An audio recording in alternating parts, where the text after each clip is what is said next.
We are coming to you from U.S. Cellular Field, where tonight Comcast Sportsnet presents White Sox baseball.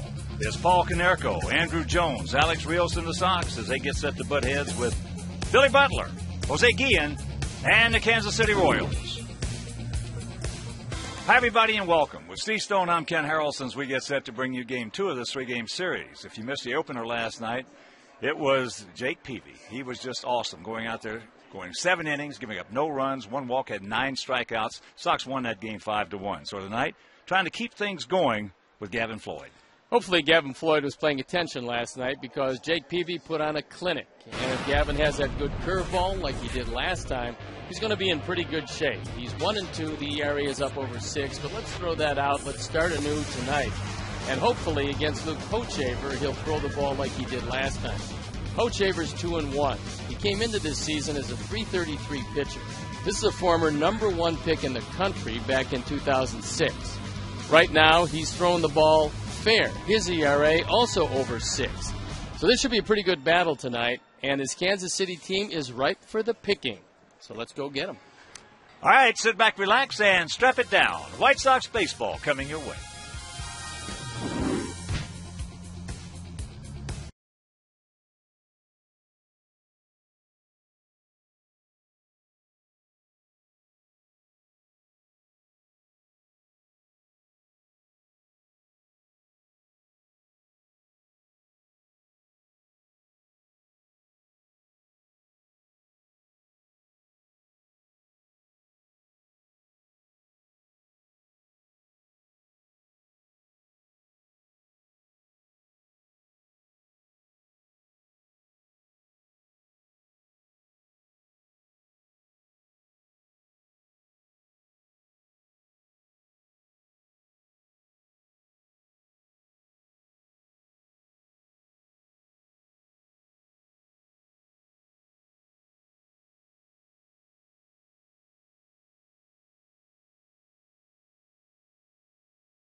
He's set for game.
Welcome back to U.S. Cellular Field as we get you set for Game 2 between the Sox and the Royals. Tonight's game will be a milestone for Ozzie Guillen. The Sox skipper will become just the 4th manager in club history to reach 1,000 games. He's also one of 4 active managers to reach that number with his initial club. Ozzie had this to say about that a bit earlier. This year, yes. Besides opening day, you feel like more than 1,000 games. You know what I mean? Well, it's just, I found out this morning, but because I have one of the guys follow baseball more than anybody told me about it. I think I just lucky, you know what I mean, the front office and Jerry give me good ball clubs because that's the only way you can stay. You know what I mean? Because most of the time when managers get fired, they get bad teams and they can manage it, and then all of a sudden you don't have the opportunity. They give me opportunity, they give me the people. I think that's the reason you reach that milestone. But yeah, I mean, maybe it's nice, but to me it's another game. It's just, you know what I mean, now I don't think not many people, even myself, thought I'm going to be managing that many games. But meanwhile, I think that's the only reason. I went through a lot of good players. They play hard for me. I think that the front office people believe in myself. And that's the only thing you know, when you stay long enough in one place and manage that many games, that's the only reason you do it. And this is where Ozzie stands on the Sox all-time list. He has a ways to go before he catches Jimmy Dykes. Ozzie did admit, though, that he does want to be number one on that list one day. Don't go anywhere. We will be back at U.S. Cellular Field. We'll have the lineups for tonight's game coming up next.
The Royals at 10-16 line up with David DeJesus leading it off, and Scotty Pods hitting second. Then it's Butler, Guillen, Callaspo, Kendall, Aviles getting the start at shortstop, Meyer in center field, Chris Getz at second base.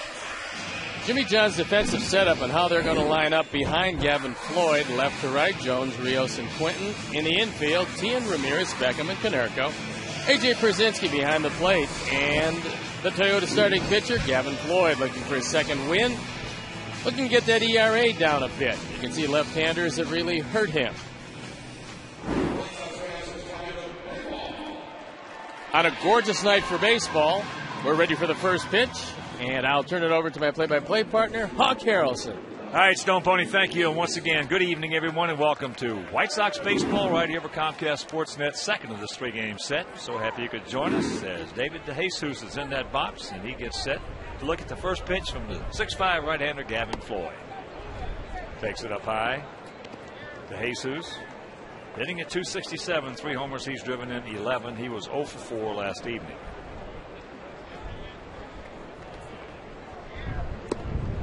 That's down low, 2-0. And here at beautiful U.S. Cellular Field, 330 down the left field line, 335 down the right field line, 375 in the gap, send 400 straightaway center. There's the strike. So the count 2-1. DeJesus has faced Floyd 22 times, has 5 hits, 4 of which stayed in the park.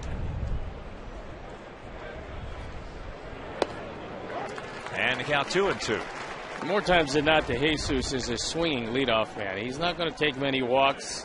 Walked just 10 times and 105 at bats.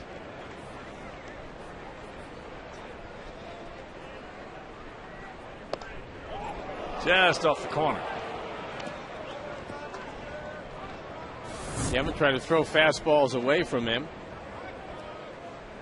And that one, good call by Brian Gorman. And the payoff pitch. Ball hit hard in the right field. Carlos got a good jump, but he's not going to be able to get there. So he saw 6 pitches from Gavin. Got to the 3-2 count. Looking for it, got it, and the leadoff double. Well, unfortunately, he saw 6 pitches and he saw 6 fastballs. And the 6th went over the head of Carlos Quentin. Jesus gets a high fastball. We told you the problems that Gavin has had against left-hand hitters. And it's a fairly warm night here, 75 degrees at game time, which means that it's going to be a fairly lively park, and that ball jumped off De Jesus' bat.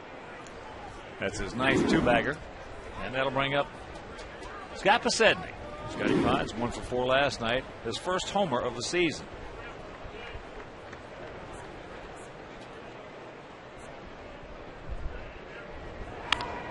They'll get the job done and maybe more. Base hit. Gavin has tried to do that a number of times, and it's not a great habit to get into. He felt that the only way he could possibly get the job done was the scoop. And this is a very difficult play to make. Even if he gets it there, it's doubtful he's going to get Posednik at first base. He can get down the line with the best of them in this league. So trouble of brewing right here. The first 2 hitters, runners at the corners. And here's Billy Butler hitting at .317, a couple of homers. He's driven in 12. Butler was 1 for 4 last evening. Forget about the man at third. There's a strike and just get the hitter. Billy Butler is grounded into 7 double plays, which is a very high total for this early stage of the season. They'll trade the run for 2. Hides does not go. He has 9 stolen bases in 11 attempts.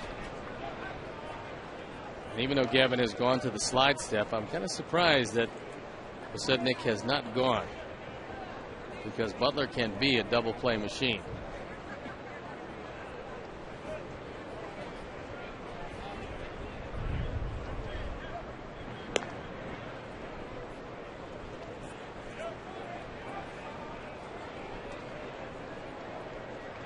Butler 3 for 15 lifetime off Gavin. These 2 clubs met 18 times last year, and they split that series.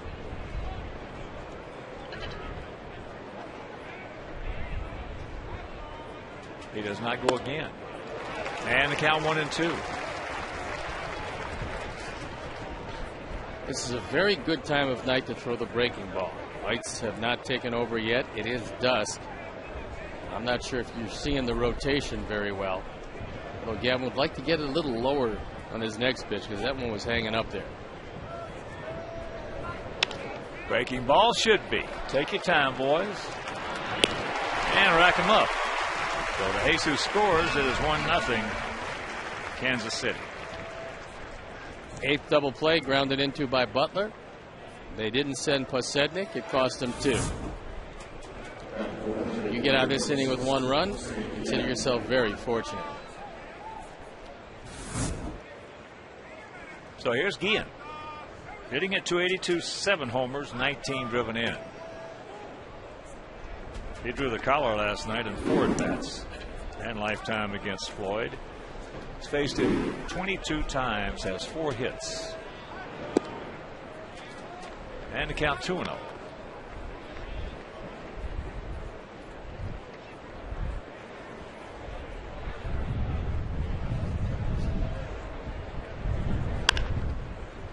Tia.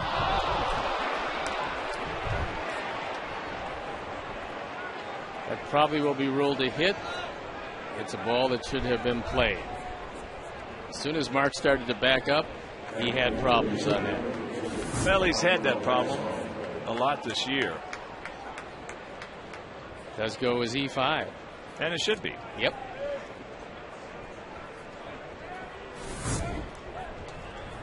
Picks up his 5th error. And extends the inning as Alberto Callaspo. Hitting at 290. 4 homers. He's driven in 16. There's a line drive. Short hop over to Beckham. And they'll do it. They get on the board after half inning of play. It's the Royals 1 and the good guys coming to bat.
Run, and the Sox lead off with Juan Pierre as a DH. Then it's Beckham, Jones, Volcanerco, Rios, Pierzynski, Quinton, Tian, and Ramirez.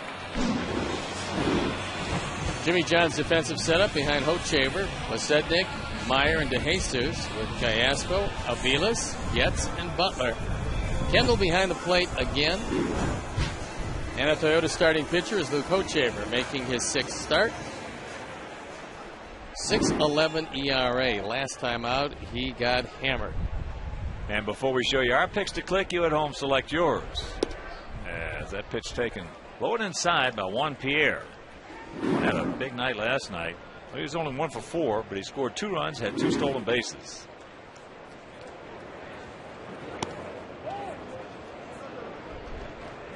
And the count 2-0. Comes in hitting at 204.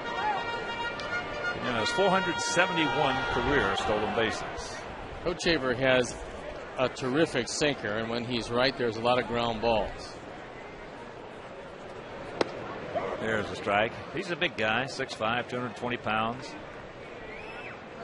26 years old, out of Tennessee. Former number 1 pick in the country back in 2006 for these Royals. That's foul back, so the count 2-2. He was good against us last year. 2-0. And he threw a lot of ground balls. Well, he's got very good stuff. He's got a curveball. He has also come up with a cutter.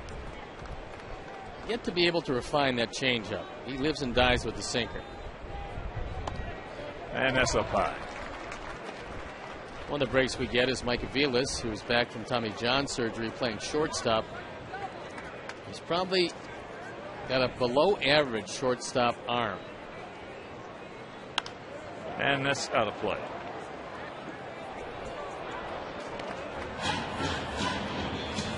Gordon in the on deck circle.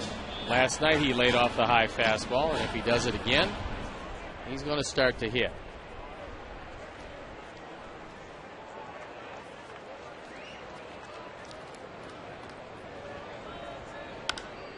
And that is going into the seats, foul.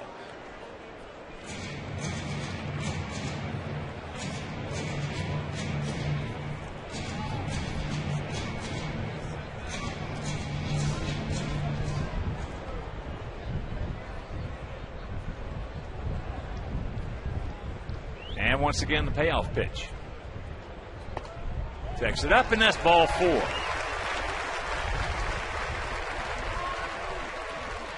So with 1 on, nobody out, let's check out our picks to click tonight. Jim Angio, our director and crew, they went with Lexi.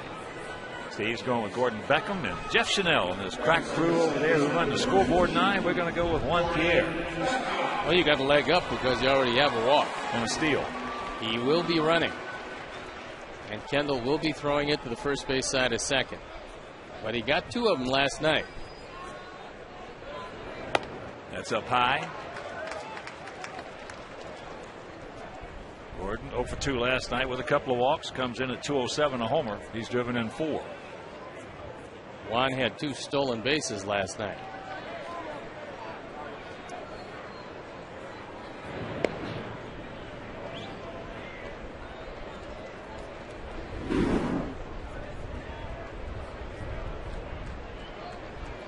Outfield spread out around to the right, gap in left center. Pretty good lead. Long set. He does not go. And that pitch is inside. Don't help him out. Work him out.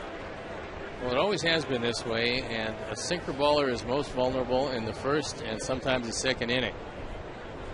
Because he's thrown the ball harder than he really wants to when that ball isn't sinking, and what will be ground balls later on are fly balls and line drives early.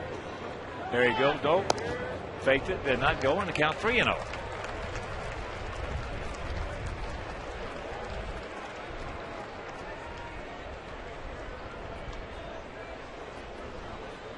Those fake starts used to be, well, they were pretty good. You could upset a pitcher sometimes, but today, pitcher's not even looking over there. There he goes. And to be no throw, as there's ball 4. So back-to-back walks. Kendall out to talk with Hochevar, who's finding a moving plate on him early in this one.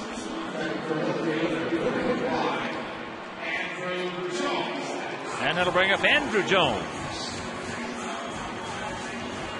2 for 4 last night with a couple of RBIs, also a stolen base. Comes in hitting at .288 with 8 homers and 13 driven in.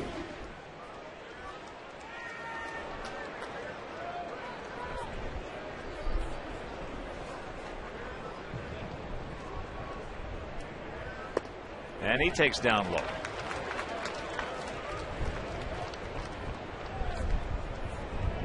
Canerico on deck. Rios in the hole.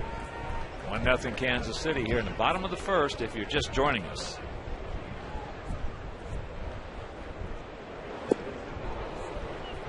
Little breaking ball right there. Couldn't get the fastball over, so he went to the cutter. Or slider. Throw it the same way almost he did on that one, the slider. A downward tilt. And that's fired up and watch out.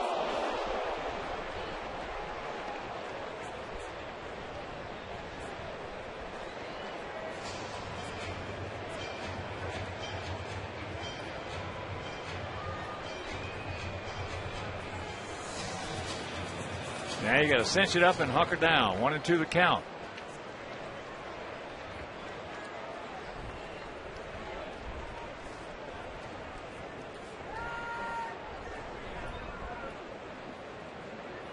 Chris Getz is charged with moving Juan Pierre back a step at second base.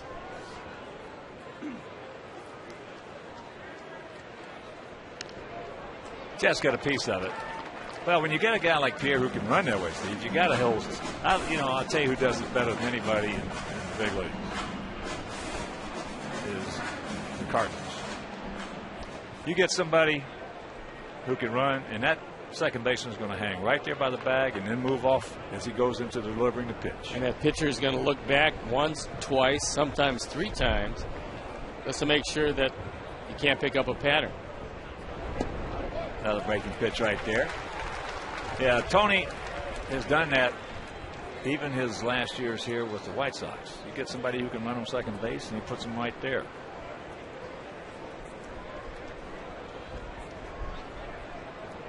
Coach Chambers only given up 1 home run, but if he gets a little careless with the fastball, we could see one early in this one.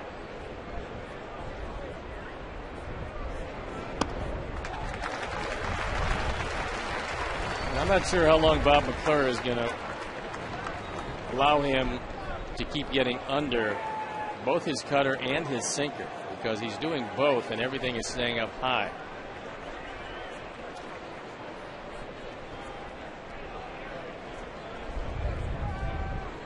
And the payoff pitch.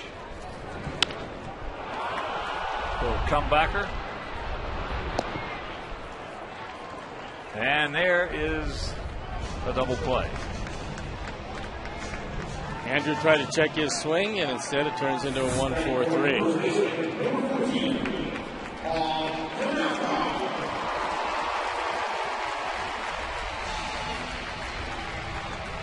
Good solid throw to Chris Getz, who stays right there and makes the solid throw to first.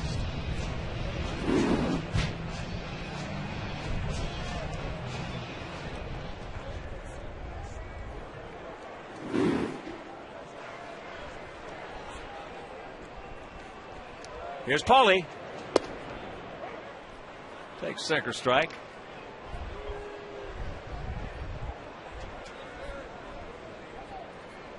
Paulie 0 for 3 last evening, 2 for 10 lifetime off Pochaber.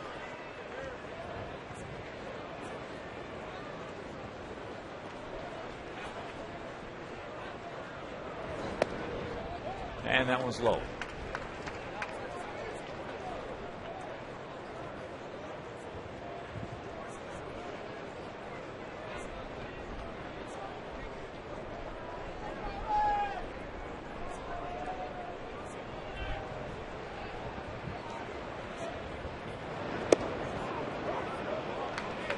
And a count 1-2.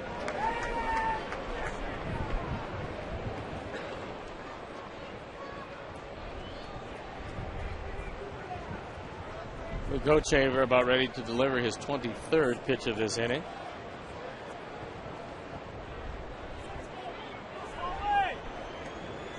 And the 1-2 pitch.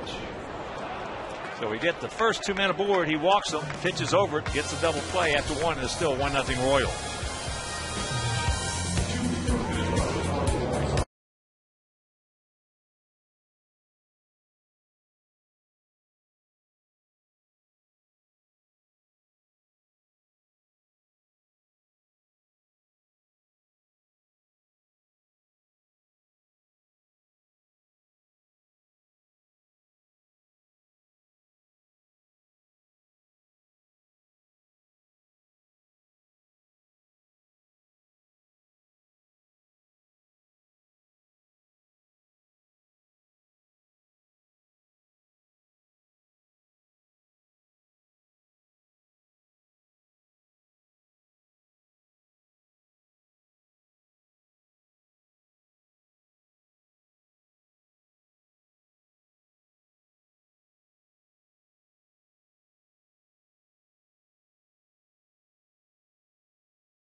And we'll come back and have that answer for you post haste.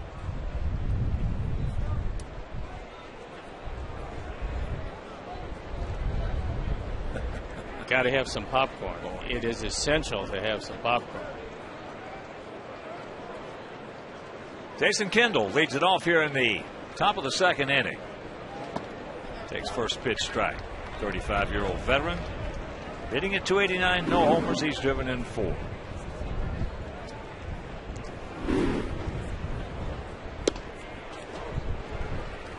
That's on the outside corner. 0-2 the count. Bottom of the first in Minneapolis. Twins leading the Tigers 1-0. Still hitting. Last night, when the Sox stayed away from Kendall, they were in good shape. When they tried to get in on him, he doubled down the line in the 7th inning.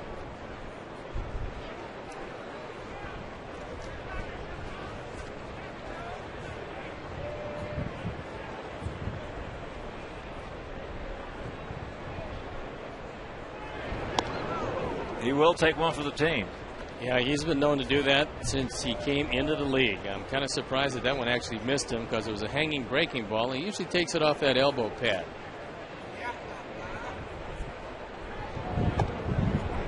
And a full count.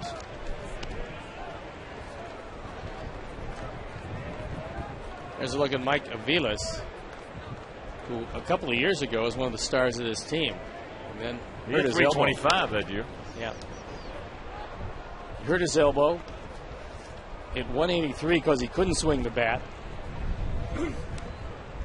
He had some surgery, Tommy John surgery, and now he's trying to make a big comeback.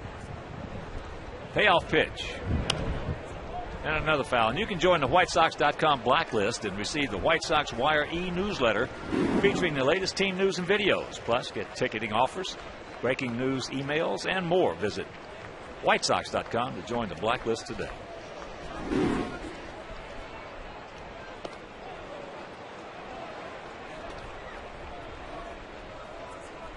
Oh, the leadoff walk. Way ahead in the count. I think both the curveball and the cutter for Gavin are hanging up there high in the early going.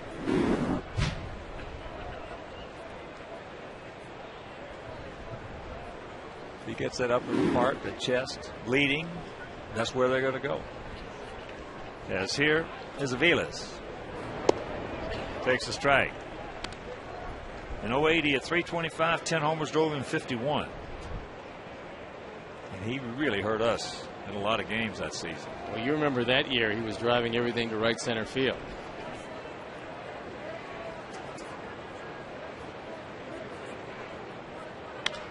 Just like that. That is a patented Mike Aviles. So trouble once again. The leadoff walk, the base hit, and Gavin in trouble.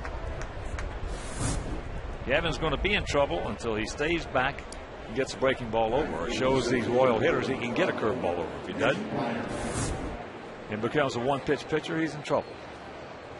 Meyer has good speed, and the question is, will Trey Hillman bunt it toward Martin?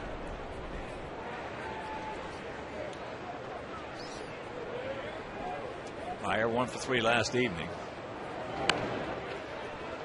And that's going to be trouble. That's one of the big problems that I've seen with Martin is that he doesn't play in close enough on a guy who can bunt. And that was a bunt situation. Even though he got to the ball, you don't get there in time.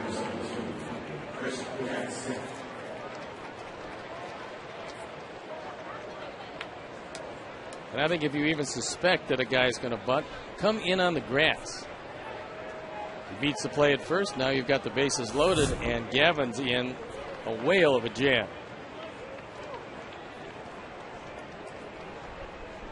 Chris Getz loops that one into short left field, and that's going to fall. So it's 2-0. Still Sox pack, nobody out.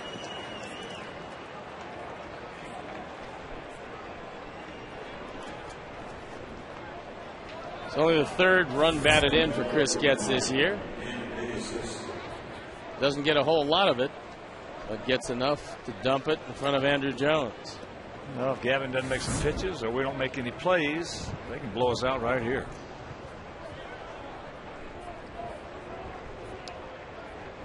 Here's the Jesus. He doubled on a 3-2 fastball. There's a strike. And he scored last inning.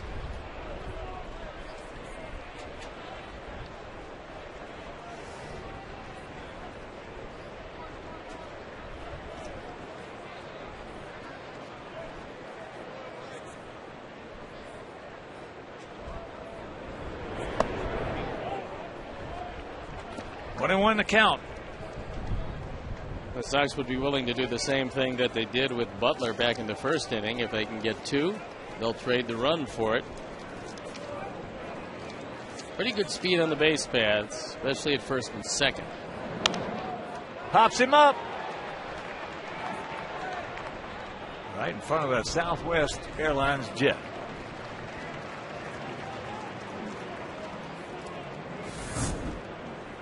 That's a big first out. Gavin takes a little something off this one. And De Jesus just pops it straight up. When that ball left his bat, it was right in line with that jet coming in.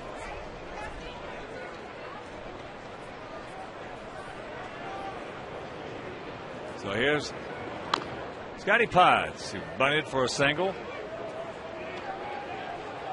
Last inning. Fouls that one off his leg, his foot. Well, you think that Gavin's last outing against Texas, that was the one game we won down there. 7 innings, 3 runs, only 1 earned. Really pitched well. 5 hits, no walks, had 5 strikeouts. And it appeared that he had found his curveball. And today, it appears that he's lost it again. Well, you hit it right on the head. It's just a question of staying back over the top of it. And when he does that, it's as good as anybody's curveball in the league. When he doesn't, he's very vulnerable. Well, you're a curveball pitcher, you know yourself. You get out there and start leading with that chest. You're either going to throw him in the dirt or you're going to hang him. Because you're going to have to power your arm through there and try to compensate. Gavin has all the height you'd really need to have a terrific curveball. But the question is keeping the weight over the back foot long enough so your body doesn't slide out. If your body slides forward, you can't do anything else but throw a bad curveball. 2-1 pitch.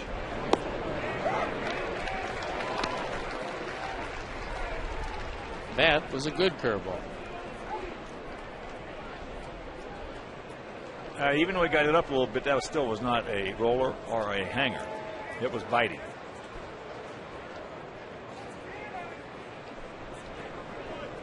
So the 2-2. He gone. Big strikeout.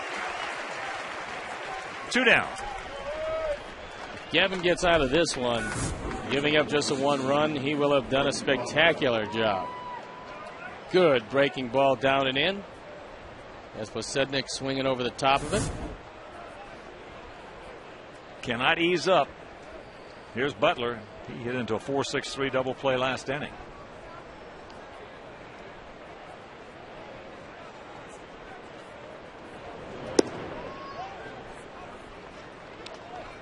You hate to get in a situation where you fall behind and have to throw him a fastball in a fastball situation. This guy's got tremendous power to all fields, especially to right center.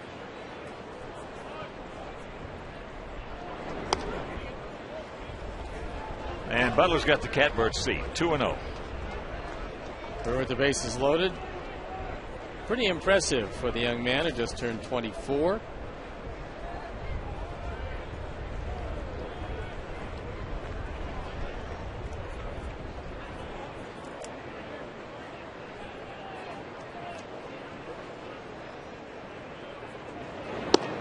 Nice pitch. Nice pitch right there on a 2-0 bases loaded situation. It was perfect because Butler knows a fastball's coming. We had Gavin threaded the needle on the outside corner, right at the knees.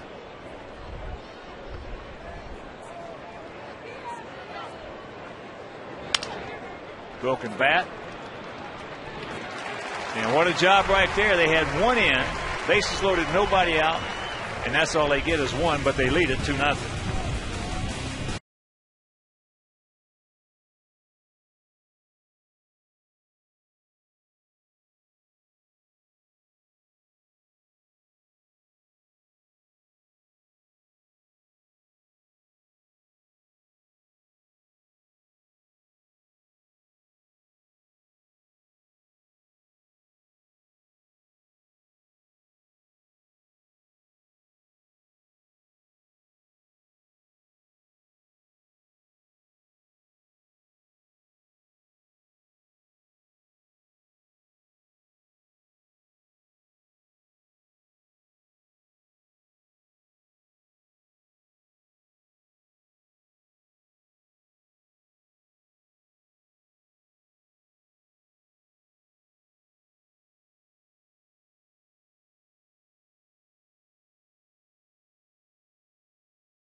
September 18th of last year. The Royals won 11-0 against our Sox. And if you don't remember, here's a video collage of that dubious day.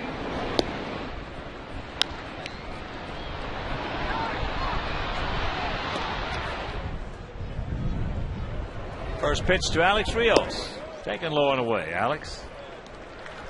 Proud papa of Alex Javier, who was born on Saturday at 11:30 a.m. And he celebrated last night by going 3 for 4 with a couple of RBIs. And he just missed that one. Just underneath it. Sednick taking charge. With the wind blowing the way it's been all day long, the outfielders have to take charge. Alex pops it straight up. You see the flags. And Scotty Pods has been in his ballpark long enough to know that that ball's going to drift to him, and he's got to come get it, which he did. Especially when that wind's blowing. Even when the wind's not blowing, you still have to take charge if you see that guy backpedaling. As AJ fouls it off.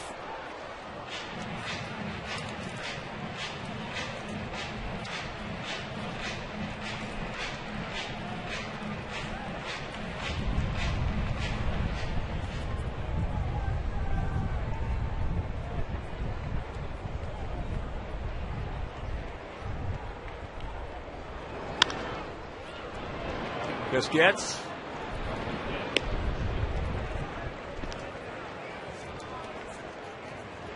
AJ 2 for 4 last night, and he grounds out to the second baseman. That'll bring up Carlos Quentin.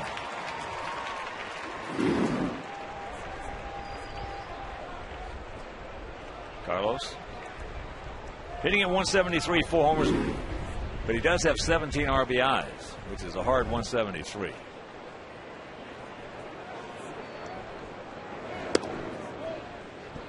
He's going to get that hamstring back 100%. Took the day off yesterday. Hopefully he'll consistently find that stroke. There's a shot. So you can cancel a post-game show. Most sinker ballers are made for Carlos because he loves the ball down. See where that one is? That ball was right at the knee level, maybe a little bit lower. And Carlos, in that crouch, just unloaded on it. So here's Tien hitting at 236. A couple of homers, he's driven in 5. It's funny how this game has changed. And primarily just since the umpires went to the inside protectors. 30, 40 years ago, 50 years ago for sure, for every good right-handed low ball hitter you saw, you had 10 good high ball hitters. And today it's just the opposite. Well, that balloon protector where the umpire used to look over the top of the catcher promoted high fastball strikes. And so right-hand hitters were high fastball hitters. Left-handers always love the ball down. And it's one of the reasons why the American League, which was the balloon chest protector league, was always known as the high ball league. National League was always the low ball league because the umpires had the inside chest protectors. Just the opposite of what it used to be. Yep. A lot of real good right-handed low ball hitters. Mark McGwire was one of the best when he came in as a rookie. He was one of the best right-handed power low ball hitters. He had 49 home runs his rookie year.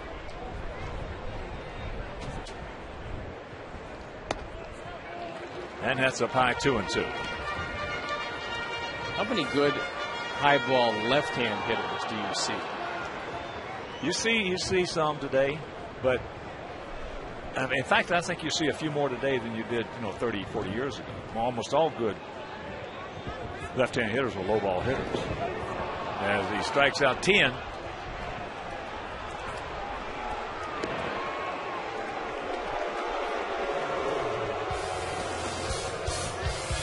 And that'll retire the side. It is still 2-0 Kansas City.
That's the story. And if you're just tuning in,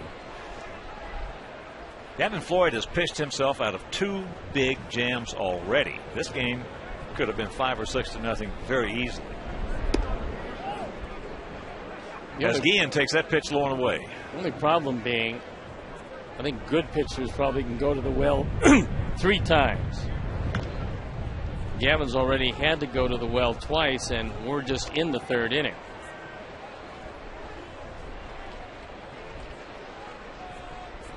Just like a horse, only they can only go to the well most of the time once. That's it.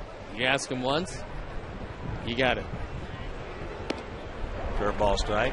Talking with Hall of Fame jockey, he used to play golf quite a bit with him, Eddie Arcaro, after I retired from baseball.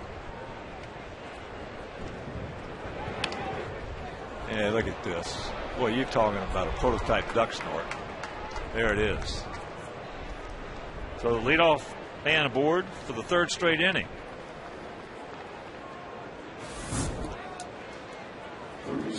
Guillen brings the hands in because he got an inside fastball.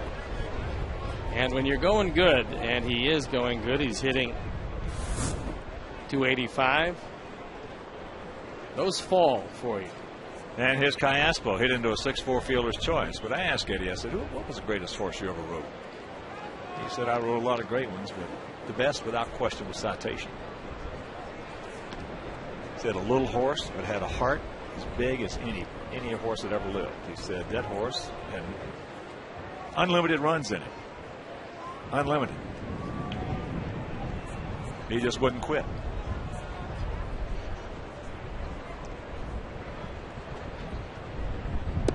He said most horses have just one run. If you break their rhythm, break their stride, they're gone. You ever talk to Ron Turcotte? No, I haven't. Well, that's the gentleman who rode Secretariat. I saw Secretariat run his first race. That was some horse. Oh. Big. There's a base hit. Just reached out and hooks it. So trouble again. This is the 3rd inning in a row they've had the first 2 men aboard.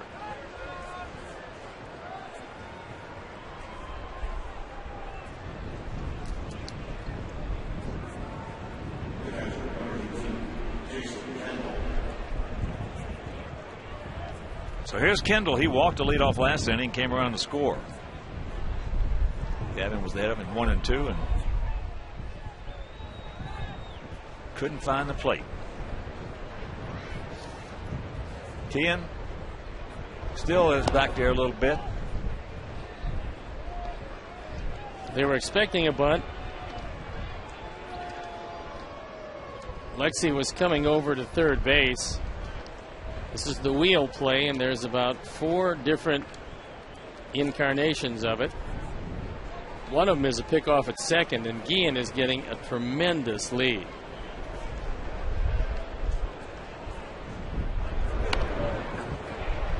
And that's going foul.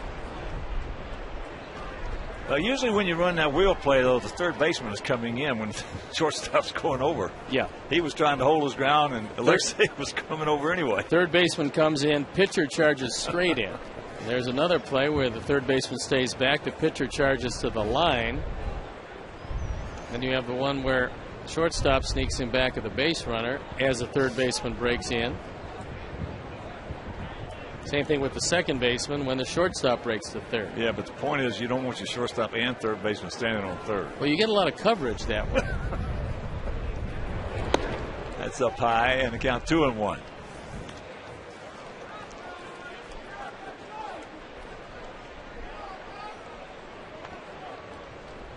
Two 7-0 for them, 0-1-1 for us.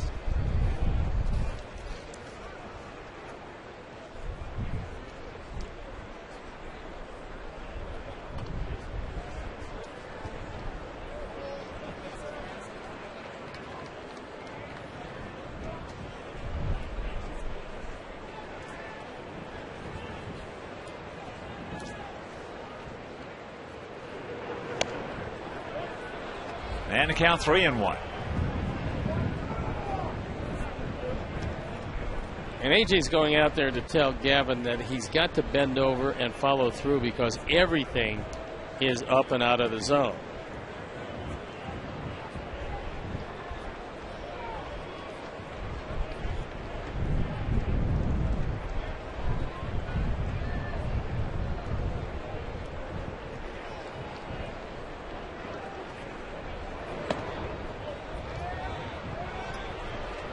And that'll load him up. Kendall was trying to give himself up, and Gavin didn't get the ball over the plate. So once again, bases loaded. Once again, nobody out. And that brings Don Cooper strolling from the dugout.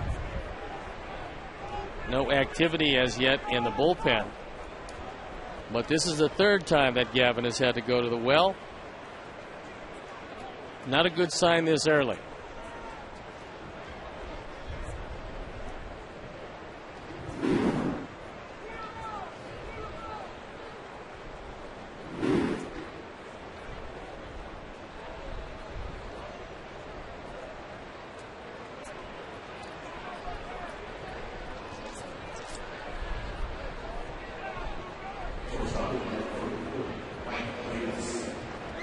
So here's Mike Aviles. He singled sharply in right field last inning.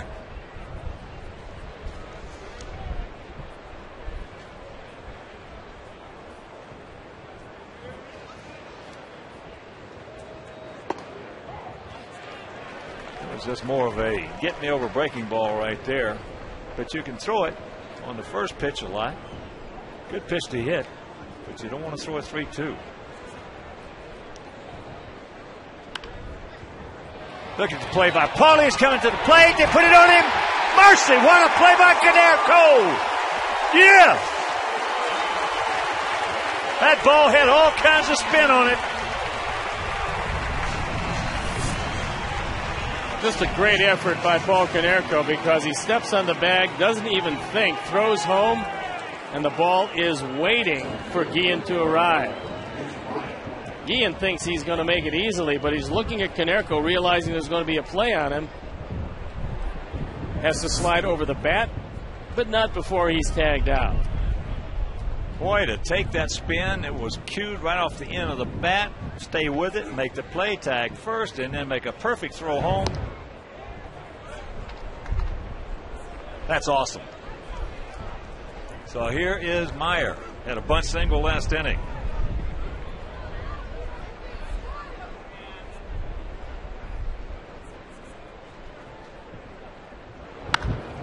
Get foul. Right size, wrong shape.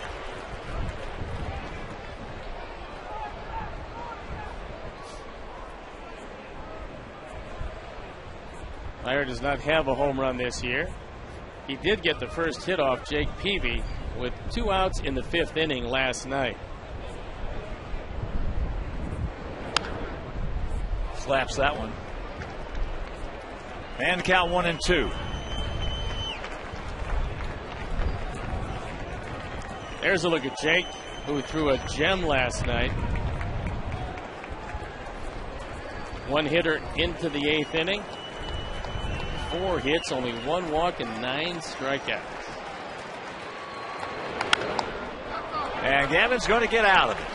For the 2nd inning in a row, bases loaded. Nobody out, and a fantastic play by Paul Canerco, but they still lead it 2-0.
your area. It's been a long time since I've seen something like this. 7 hits, 2 walks by Gavin Floyd to this point, and only given up 2 runs. That's a flying Walenda high wire act. I mean, as Alexei pops the first pitch up, Butler's got to play. So 1 pitch, 1 out. Bases loaded the last 2 innings, nobody out. That's unbelievable.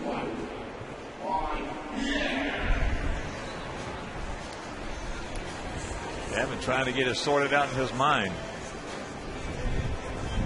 On the other side of that page, if you're Trey Hillman and Royals, you got to be saying, what's going on here? Have we got a chance in this game? And if we can't win this one after the last 3, something's wrong there. Well, you had a chance to have 8 up there, and you've got 2, so you've squandered 3 different opportunities. You don't know how many more you're going to get, if any. There's a strike. 1 walk leading off the bottom of the first.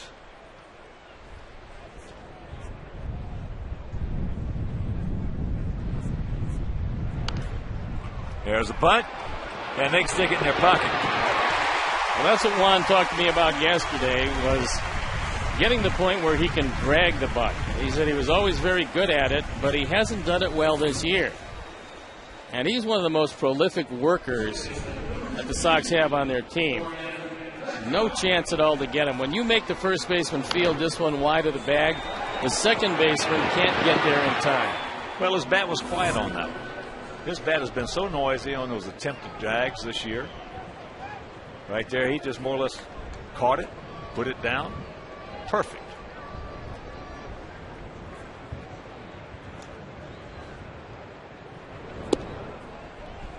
Well, the good part about this is that scouting reports on all teams, the third baseman has to be in, but the first baseman can stay back somewhat. Butler stayed back, and now in the scouting reports it's going to be that he can bunt to either side. It's going to pull both of them in at the corners.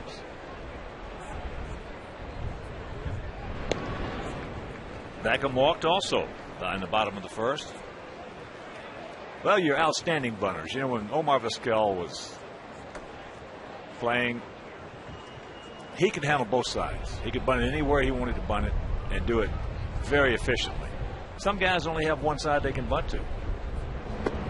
Yes, that's ball 2. Brett Butler was a great bunter. Oh, yeah, he was one of the best. Right. Preferred bunting to third and didn't care where that guy set up. He said, if I can put it right in that circle, that guy at third, even in on the grass, can't get me.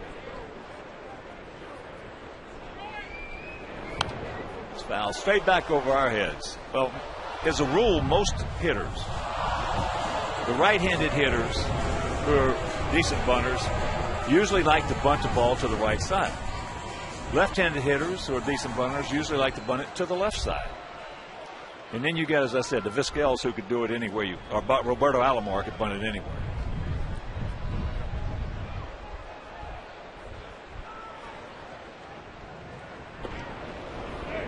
Close. He may have been off on that one.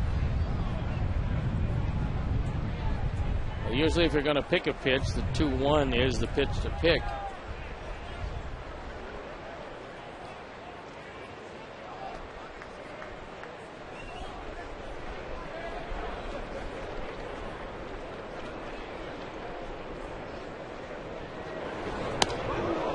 He almost walked into that one.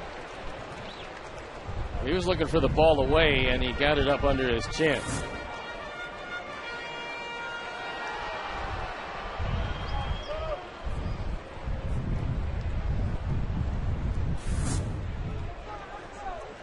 And the 3-1. There he goes. Breaking ball. No chance. Pierre picks up his 13th steal. Well, there's an example. If Kendall drops the ball, it's going to be a foul ball because he did tip it. But when he hung on to it, he just couldn't get a grip on it.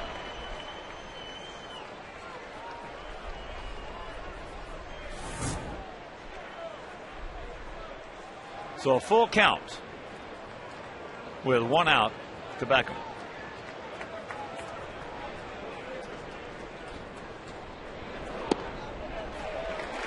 He did not go. Good check by Gordon. That was a good cutter. He threw it low and away. You know Gordon's looking fastball. That ball dives out of the zone.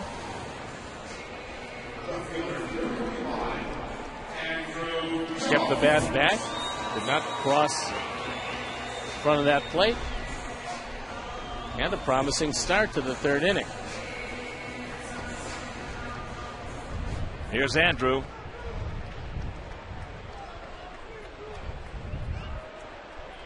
Hochevar threw him a 3-2 cutter, a check swing, back into a double play.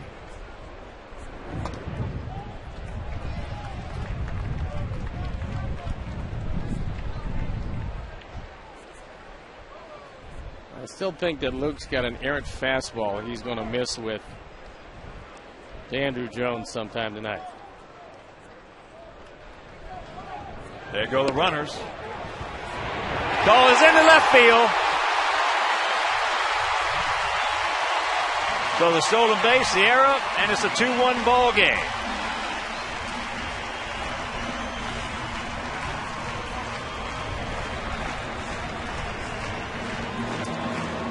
Stolen base E2, and with the jump Juan got, a lot of catchers will go after the trailer. That ball was well wide of a Gallaspo, who doesn't have much range at 3rd anyway. That cuts the lead in half.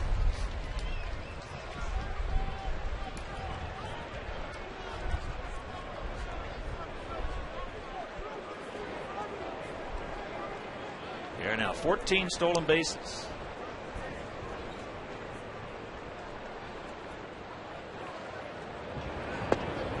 And a count 3-0 to Andrew Jones.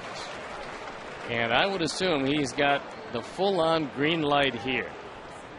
I hope so. If you like it, I hope so. hit it hard somewhere. As you know, I hope so. Yeah, no. If I'm Kendall, I call for the cutter, not the fastball. Right there. Took a fastball right down the middle.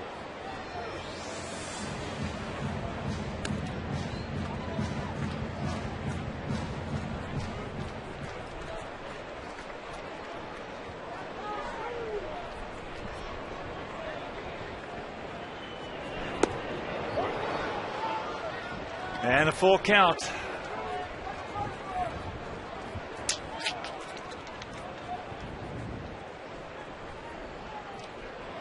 Konerko on deck.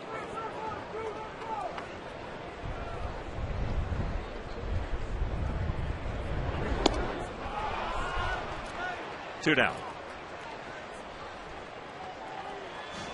Most hittable pitch that Andrew had was the 3-0 fastball. This ball was out on the outside corner, and he threw it right by him.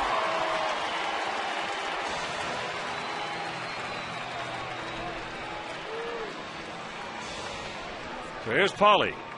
He was a strikeout victim. Hochevar has 3 of them.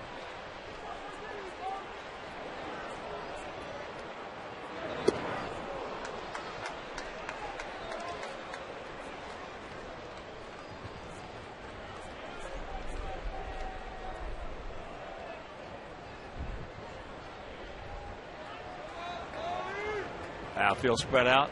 Bit of a gap out there in right center.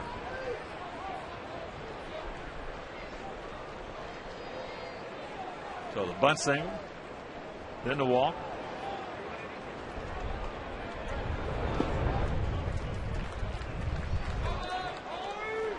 Couple of stolen bases, 3 of them so far in this inning. The error, and we have a run.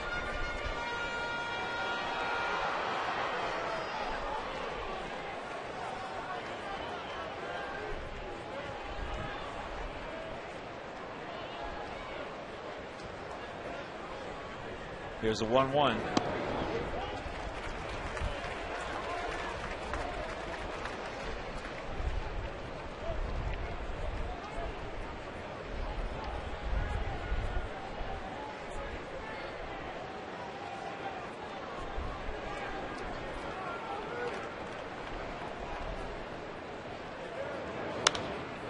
And this popped up right side. Butler got over there quickly. Makes the catch. But in essence, we steal a run here in the third. We'll go to the fourth trailing 2-1.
Brought to you by the fourth meal from Taco Bell.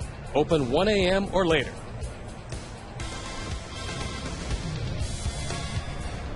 Chris Getz will lead it off. Takes first pitch strike from Gavin Floyd. Gavin has skated on some thin ice and escaped 3 innings in a row. They do have 2 runs, but it could have been a whole bunch more. Well, it's been a Houdini act so far tonight. And that's popped up.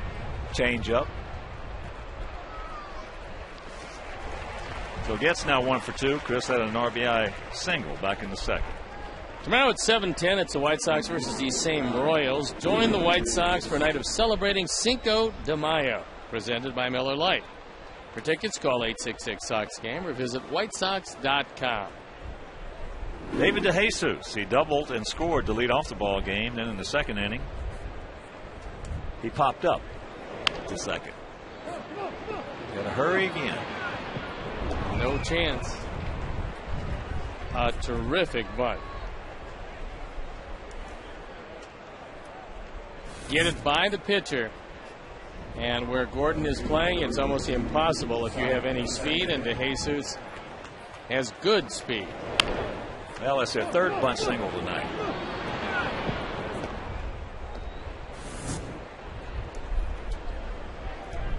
So here's Scotty Potts. He had a bunt single.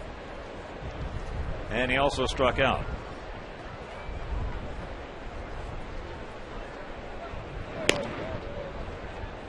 DeJesus only has 1 stolen base. He's not the fleetest. You know what he has? He has good defensive speed in the outfield. He's played a lot of center field for the Royals. And he has good speed on that drag bunt. Yeah. As far as stealing bases, no. Chet Lemon.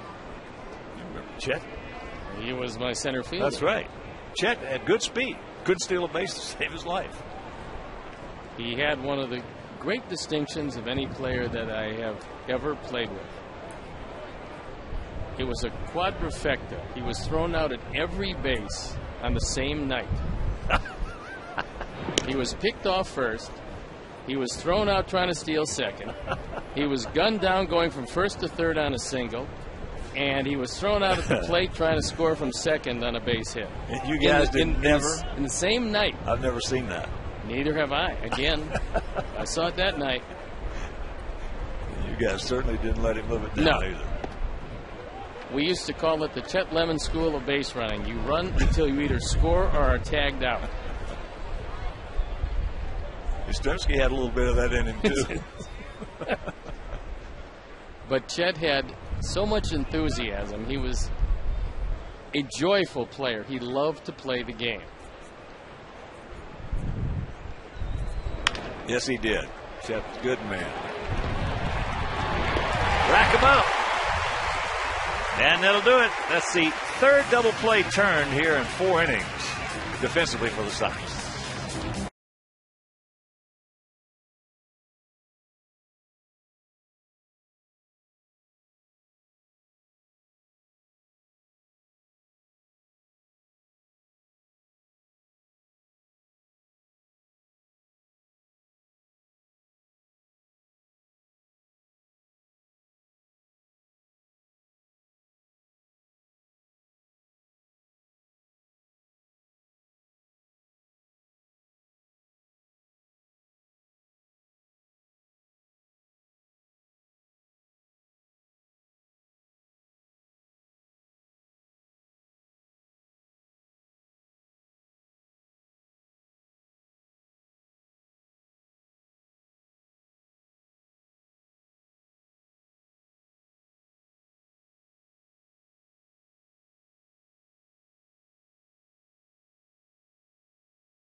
Product being used by the clubs, and there's also a product for you fans. Improve your fantasy player, track your favorite players and teams. Go to BloombergSports.com for details. 2-1 bad guys here in the bottom of the 4th inning. It'll be Rios, Pierzynski, and Quentin.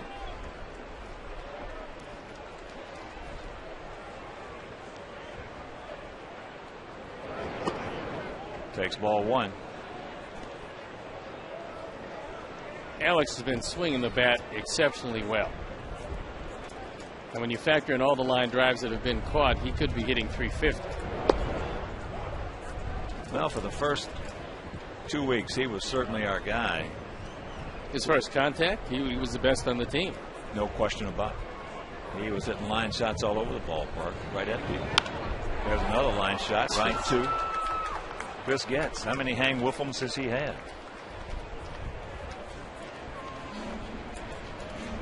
And it'll bring up AJ. He grounded out to Getz.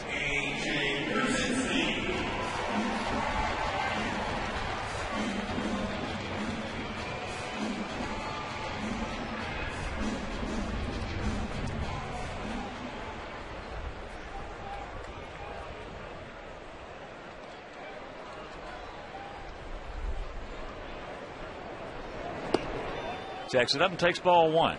Second of this 3-game set. Finale tomorrow night. Freddie Garcia against Brian Bannister. That game will be over Comcast Sportsnet +2. That Hochevar sinker still is not sinking very well.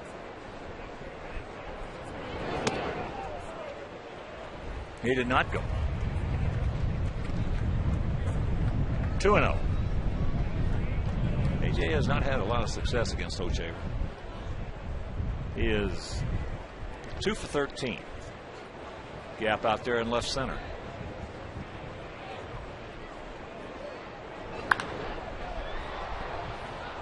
Just underneath that one.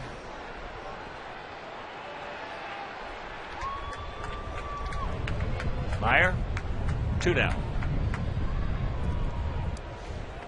And that'll bring up Carlos Quentin. He just ripped a single in the left field.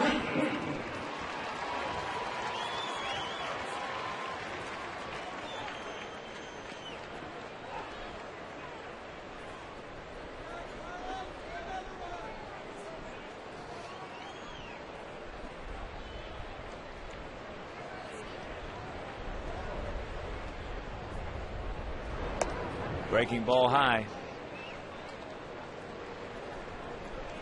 One of the few curveballs he has thrown tonight. Not many, and he usually has a pretty decent one.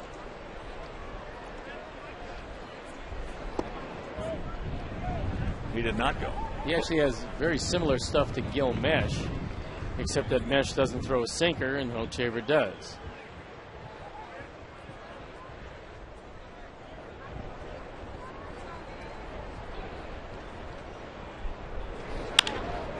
Off the end of the bat, Gayaspo.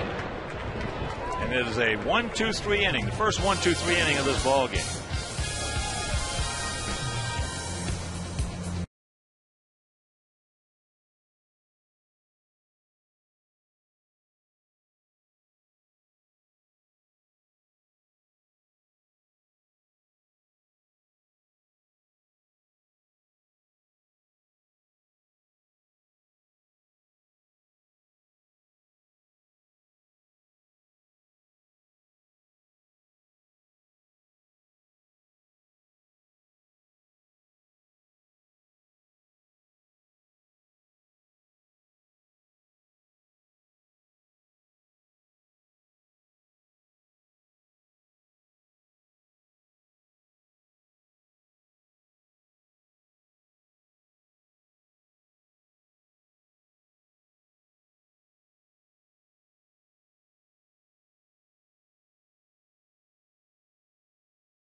Here in the top of the fifth inning, it'll be Butler, Guillen, and Cayaspo face Gavin Floyd, who has pitched his way out of 3 of the biggest jams you ever want to see, especially in the first 3 innings. Got an unreal play from Paul Konerko. And a whole lot of help from Billy Butler.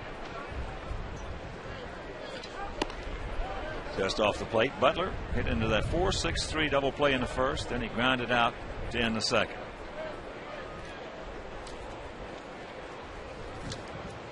Gap out there in left center. And Alexei's got time.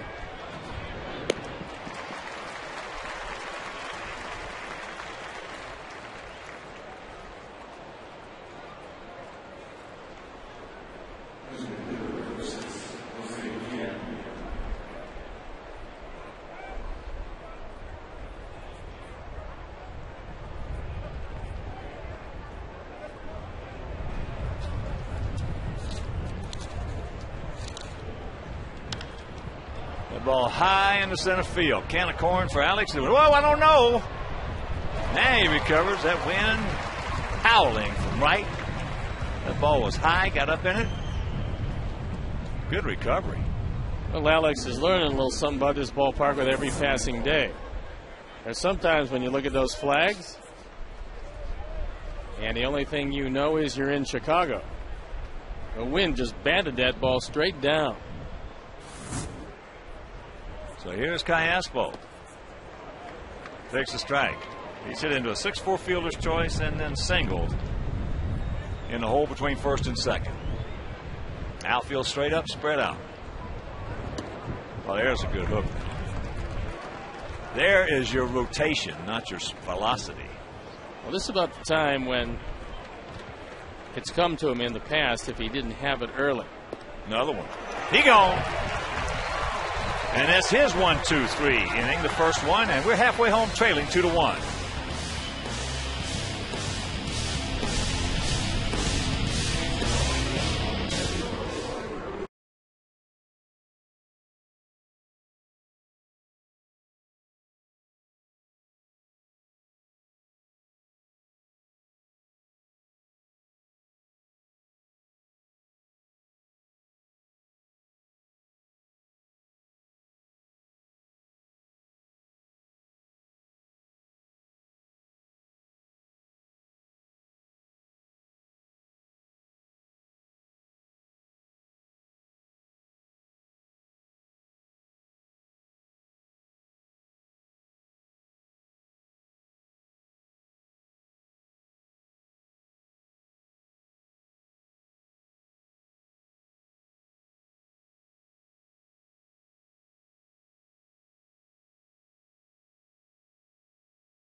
We will. My all-time favorite radio announcer. Teeing hits this ball high in the center field. Right in front of that 400-foot sign. Meyer brings it down. 1 out. He hit it hard, just the wrong night. Ernie Harwell was, besides not a great announcer, just an awesome announcer.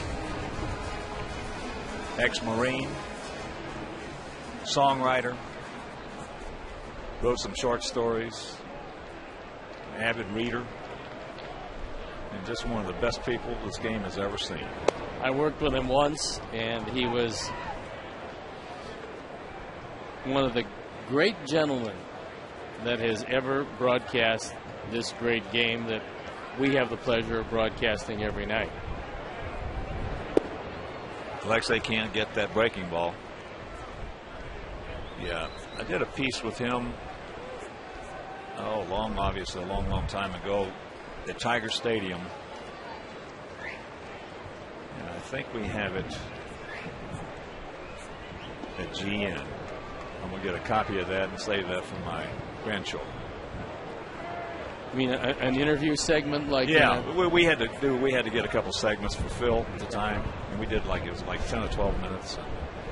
It was one of my all-time favorites. In fact, it was in my top 2. My all-time favorite was I did about a 25-minute piece with Ted Williams. There's a little chopper. Yes, he's got time. And that's out number 2. And you can text Subway to 53695. If you are the 500th texter, you could win 5 $5 footlongs from Subway.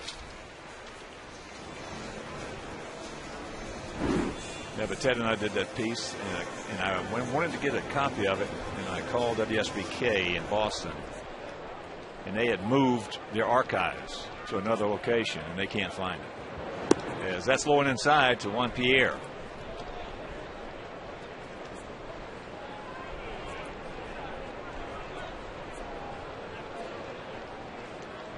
Juan has walked and he has bunted single. He has 2 stolen bases and he has scored our run. So Jeff Chanel and his Crackerjack crew that run the scoreboard here at beautiful US Cellular Field, they're picked to click. It's clicking tonight.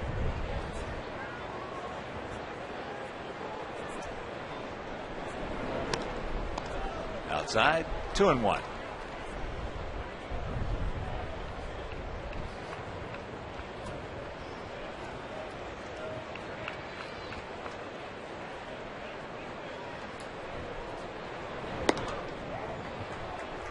That evens the count.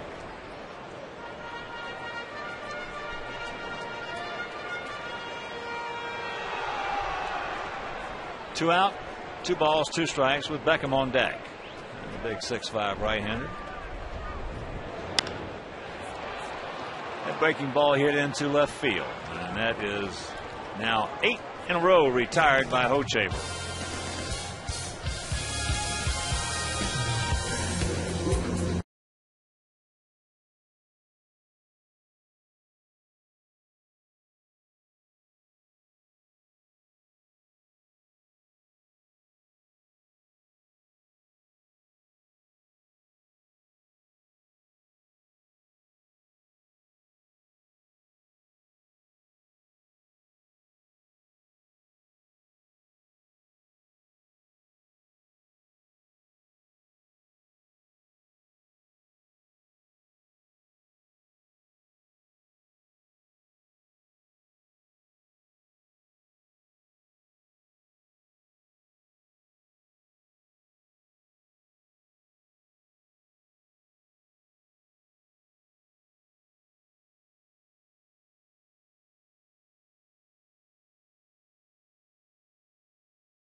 Here's our U.S. Cellular text question. Which White Sox pitcher will win the most games in 2010? A. Mark Burley, B. John Danks, C. Gavin Floyd, D. Jake Peavy. Text A, B, C, or D to those numbers you saw up there.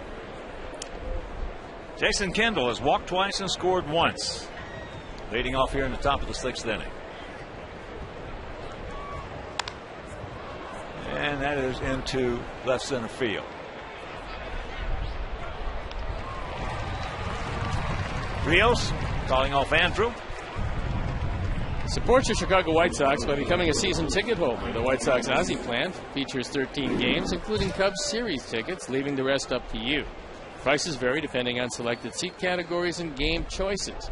For details, visit whitesox.com or call 312-674-1000 to speak with a ticket sales representative. Aviles, 1 for 2. A single. And then he came in the 3rd inning, plate with the bases loaded, nobody out. Big swing, hit one right off in the bat, had a lot of spin. Konerko races over towards the line, picks it up, steps on the bag, fired a perfect strike to AJ for the double play. Well, if in fact we do come back and win this one, you can look back at that play as being the turnaround moment in 3 very shaky Gavin Floyd innings early. Now he's really settled down and turned this into a terrific game, but that play by Paul Konerko fantastic. Was fantastic is right. Full count to Aviles. We're going to show it to you after this at bat in case you missed it. Line shot. Tia makes the snap. The only way you can even think about making the play Paul Konerko made was as soon as it's hit, you have to think you're coming home with it after you tag the bag. And he makes a blind throw and essentially throws it right where Guillen is coming home. That's our Home Depot doing more on defense. Well, Paul Konerko has a tremendous amount of baseball acumen. We talk about guys who do, who don't. Get over there, Gavin. Perfect feed right there from Paulie. That is 7 in a row retired by Floyd.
Trailing 2-0 comeback to Vancouver. Anyway, you can text playoffs to B-Hawks. That's 242-957 to join Blackhawks Mobile and be entered to win 2 tickets to a Blackhawks home playoff game. No purchase necessary. Message and data rate supply. Gordon Beckham walked twice. Takes ball 1. 2-1 Royals here in the bottom of the 6th inning.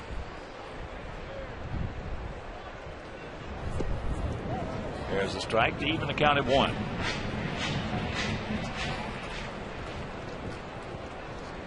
Gordon hasn't had too many hittable pitches tonight. They've mostly all been out of the zone. 2-1.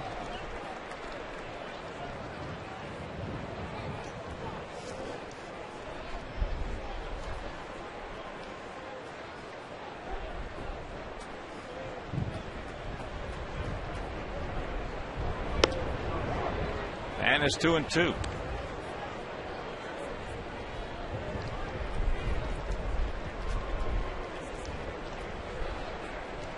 Outfield swung around to the right, gap in left center. And there's a line shot. That a boy, Gordon. Nice. Watch his head on this swing.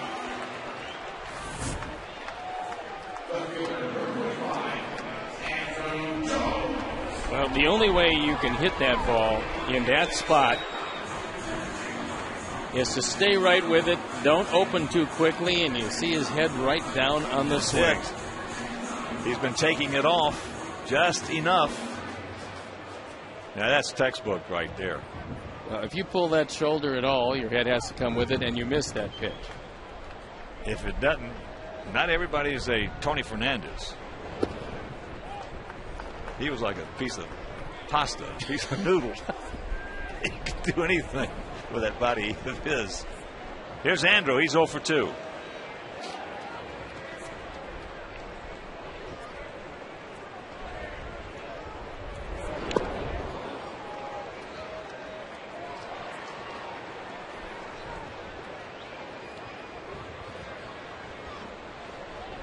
One and one to count to Jones.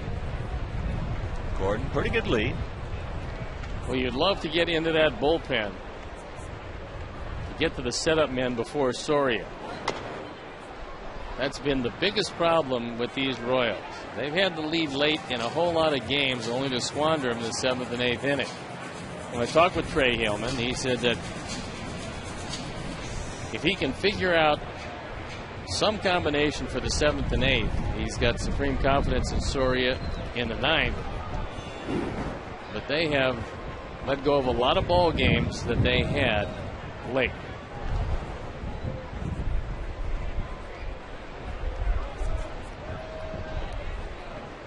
Well, they have played a lot better than their 10-16 record. But again, it doesn't make any difference how good you play. If the bullpen doesn't get it done, you lose. Well, you see right there that bullpen, the highest. And when that happens, it takes the heart out of a baseball player. Sure it does. Well, first, your offense is only as good as your bullpen. That's number one. Keep putting pressure on that offense, you're not going to score runs. And the next thing is I don't care how good your starters are. If that bullpen doesn't get it done in the 7th, 8th, and 9th, you're going to lose. Kansas City starters would prefer to go 8 if they had their choice. Just underneath that. And it's out number 1. It is a battle of bullpens today. Prorated White Sox season ticket plans are on sale now. Full season, weekday, and weekend plans offer the best seat locations at the lowest prices with the most benefits. Call 312-674-1000 or visit WhiteSox.com to reserve your seats today.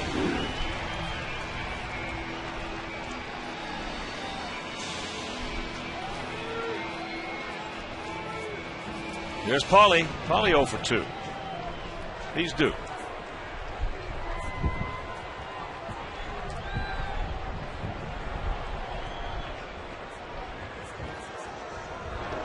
Ball gets away. I think that's going to be the first wild pitch for Luke Hochaver. Take another look at it.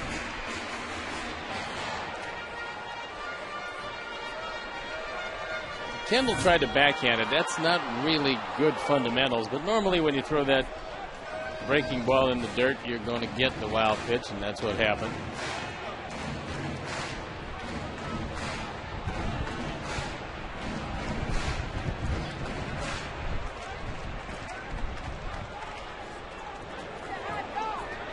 Now, Paulie, we need you. Rios on deck.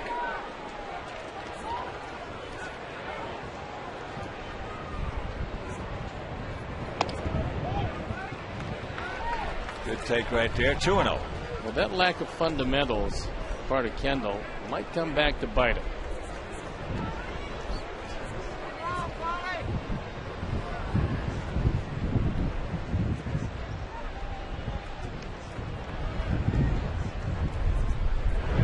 And the count 3-0. Turn him loose, Ozzie.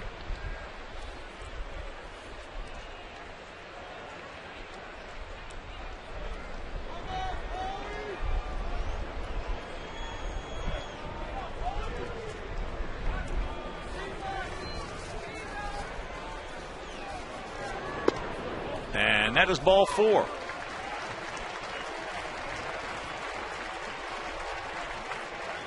So the 4th walk issued by Hochaver. So here is Alex. He's 0 for 2. He was first at bat in the 2nd inning leading off. He just missed one. He was all over it, just underneath it. Then leading off the 4th, he hit a screaming meaning right at Chris Getz. Bob McClure coming out to have a word with Hochaver. And the entire infield is meeting on the mound, sending Jeff Cox out to have a word with Gordon Beckham at second base. Hughes warming up in the bullpen.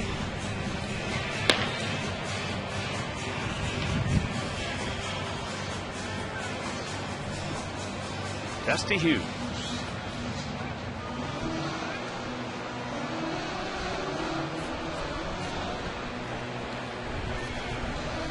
Kansas City 1 in the 1st, 1 in the 2nd, Sox 1 in the 3rd. There you look at the numbers so far with both starting pitchers. The 8 and 6 innings doesn't look too bad for Gavin Floyd, especially when you consider that he had 7 of them through 3.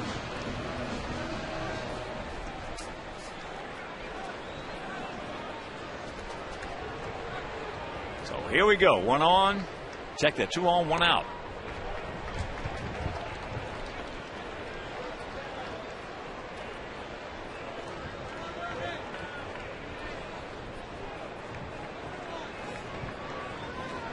Gap out there in left center.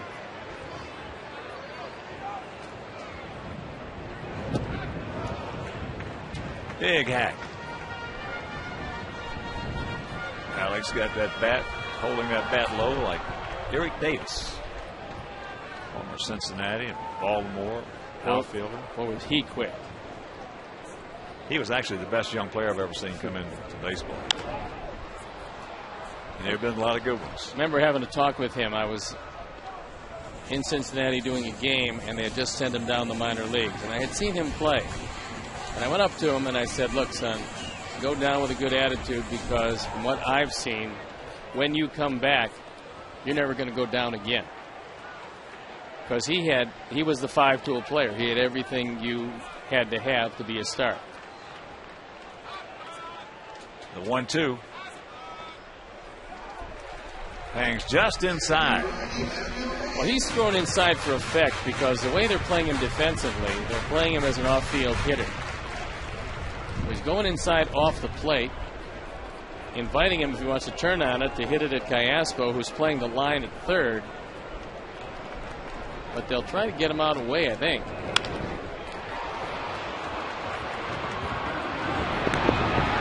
And they get him. He comes down on the bag. So we have a threat, can't do anything with it, and we're into the 7th.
bonus.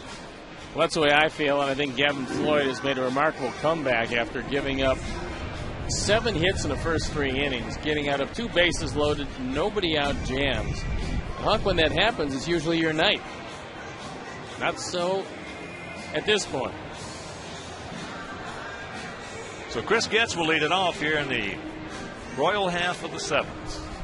He's 1 for 2 with an RBI single.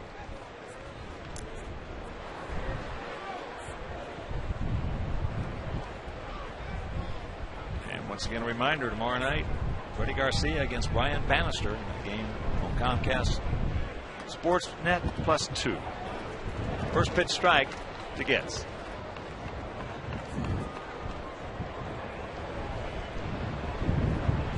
The wind is really howling now.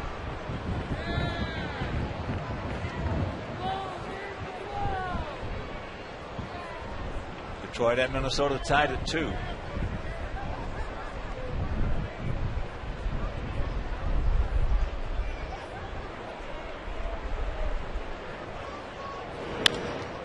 And there's a base hit right back to the middle. Off-speed pitch.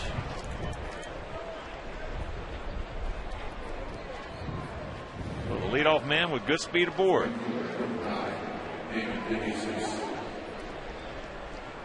They have not tried to run at all on the combination of Gavin Floyd and A.J. Pierzynski. I would assume that that's going to come to an end in this sequence, considering how many times they've grounded into double plays.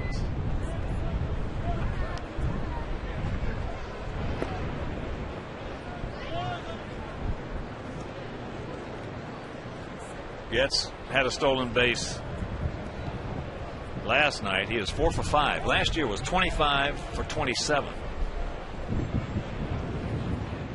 Got a good knack and technique for stealing a base.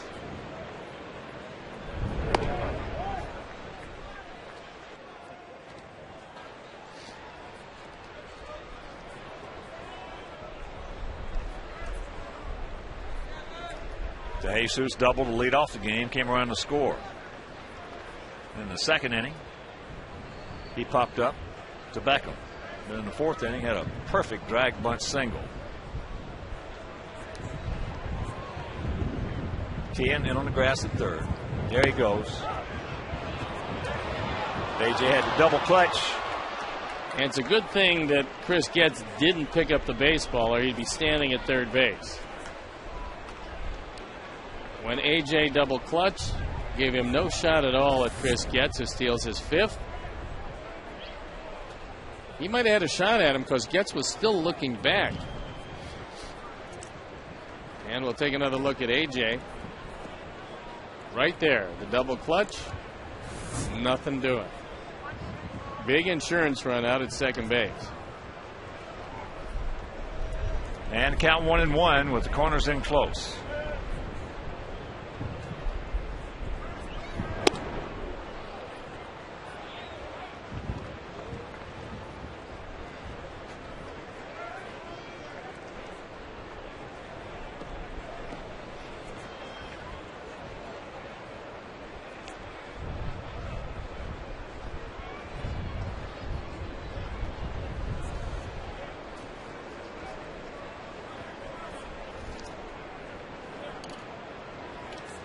Yes, just a short lead out there. And the count 3-1. You got to get the hitter. That's going to be his 87th pitch coming up.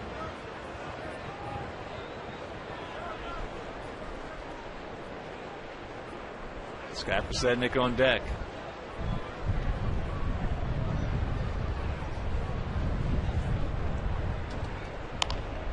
That'll get the job done.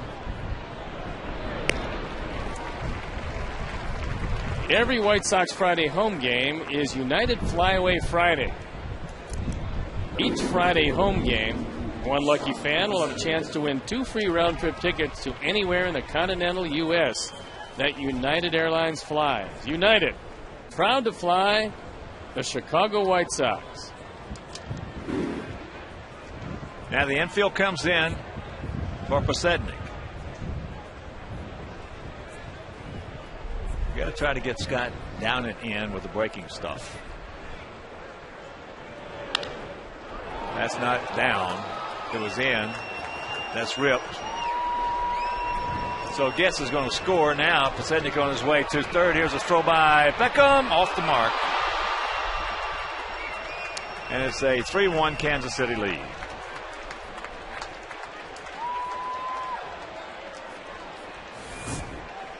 With the infield in and Paul well off the line, Pasednik takes it right down the line, and he's thinking 3 when he leaves the box. Only way to get triples is to know when you leave the box that you're going to get one. Davey Owen down on his knees, the third base coach, moving wide of the bag to get in the sight line of Pasednik. And now the infield forced to come in again. Billy Butler, who has hit 3 ground balls. 1 to second, 2 to short. And that's back through the middle. And it's a 4-1 Kansas City lead. We talked about the pitcher going to the well 3 times. Gavin did it early. Hasn't been able to do it here in the 7th. Don Cooper checking with the bullpen.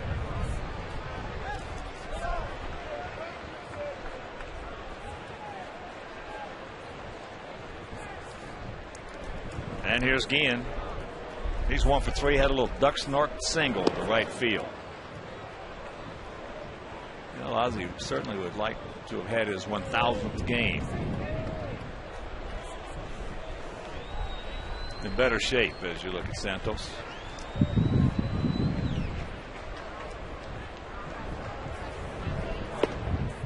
Curveball strike.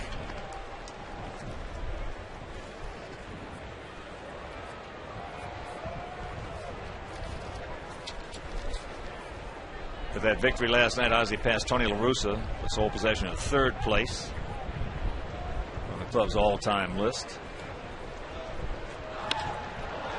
And that ball hit deep in the left field. It is 6-1.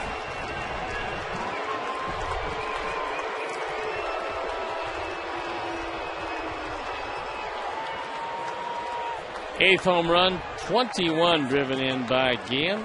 Gets his 2nd hit of the night.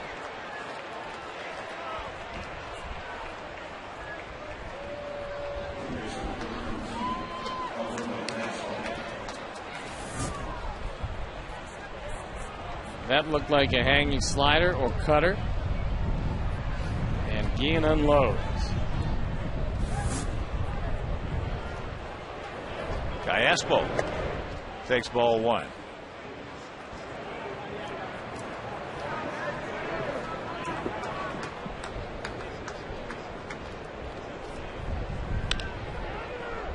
And there's the base hit.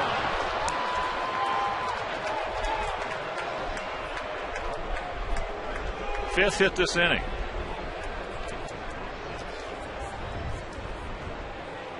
And Ozzie tonight in his 1,000th game, only the 4th manager in White Sox history to reach that milestone. And here he comes.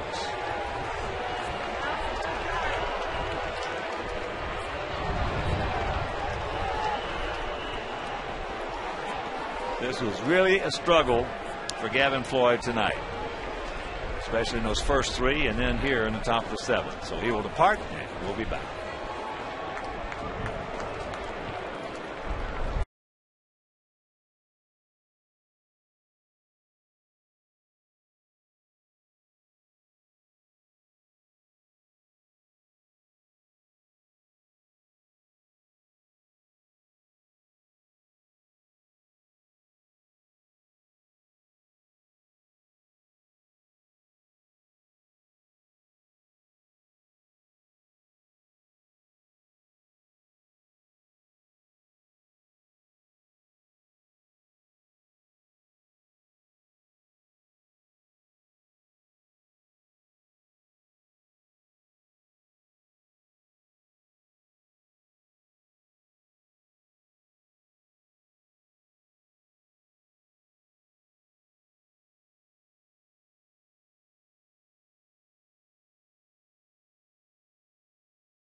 For tickets, visit www.whitesox.com or call 866-SOX-GAME. So Sergio Santos comes into the game. He inherits Callaspo at first base. And there you look at some very impressive numbers. Opponent's hitting 0.69 against him. 2 hits in 9 2/3 innings. Only 1 out here in a 4-run 7th inning.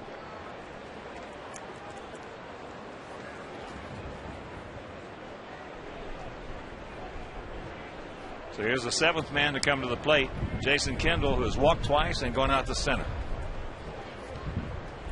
Callaspo 2 for 2 in stolen bases as that pitch is inside.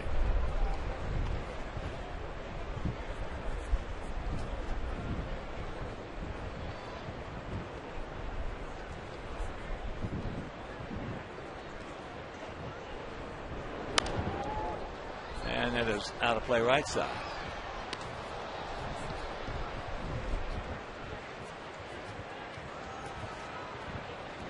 Six 13-1 for them, 1-3-1 for us.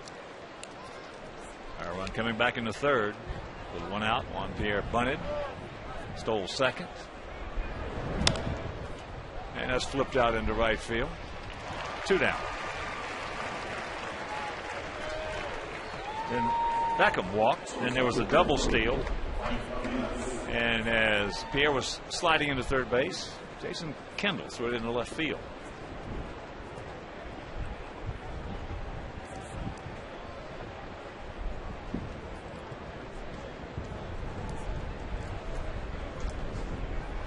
Here's Mike Aviles.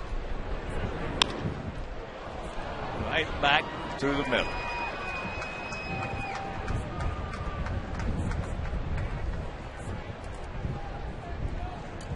There's a play, being a former shortstop, that Serge will tell you he should have. Well, it took 1 big hop, and when it's on your glove side, you should make that play.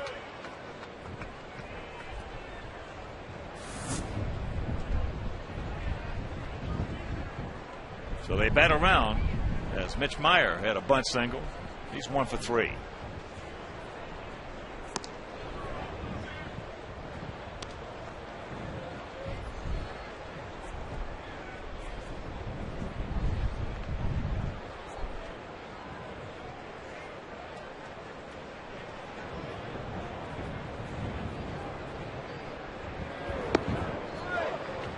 Pulls the string.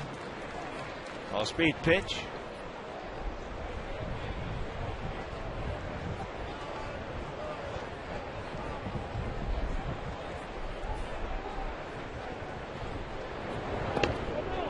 And that ball gets away from AJ, so both runners advance. And goes a wild pitch on Sergio.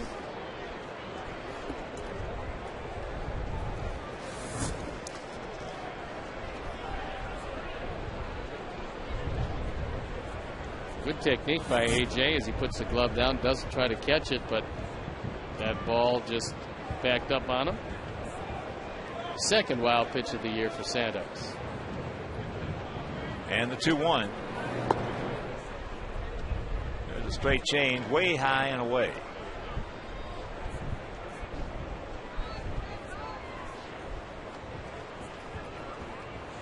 Chris Getz on deck. He started this inning off.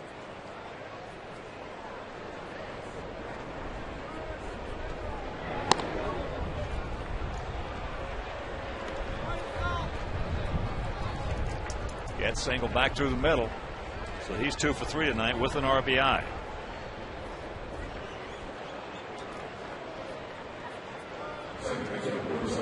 Tough night of work for Gavin Floyd, who had a very difficult first 3 innings. Then settled down before running into a buzzsaw here in the 7th. Yeah, coming into the 7th, he'd retired the last 7 he had seen.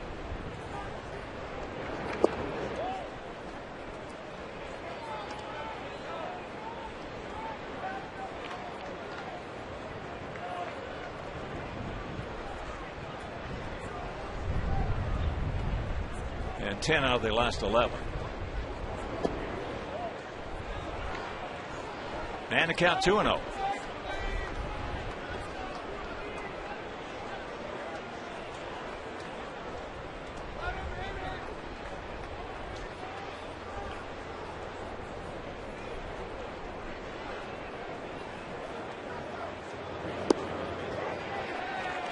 There's a strike.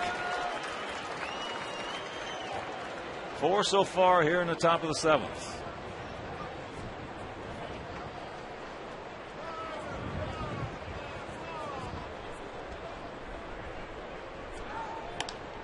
And that has popped up. And that'll do it. That big crooked number goes up on the board. 7th inning stretch. Not good.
Takes ball 1.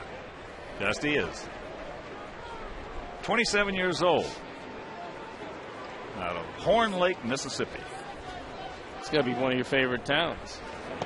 Beautiful. I get my money in Horn Lake. You do? I got my money in a lot of towns. 6-1 bad guys here in the bottom of the 7th. And the count 3-0. Don't help him out. Take 2. Well, we're right in the weakest spot of this Kansas City team. Transition between setup men and a pretty good closer in Soria.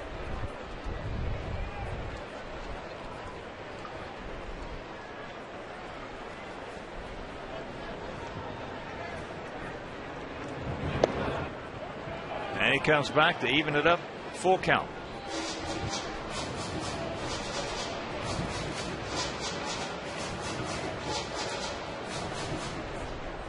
Minnesota's taken a 3-2 lead over the Tigers in the 7th.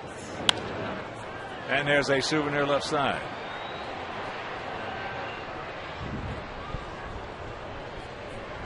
Yankees leading Baltimore 4-1. That's the same score they beat them last night.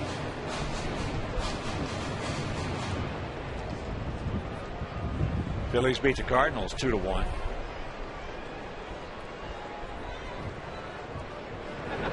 That ball way back.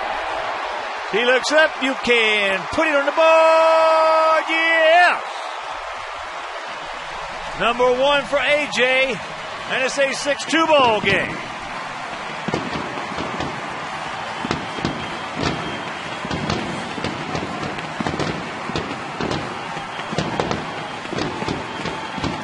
First home run, 7th driven in. And a fastball on the inner portion of the plate. The 8th pitch of the at-bat goes out of the ballpark. That short, quick swing, when he uses that swing, he is awesome. It's our Ford home run replay, and it was a no-doubter. That pitch up high to Carlos. He's 1 for 2. He hit a bullet into left field back in the 2nd inning for a single.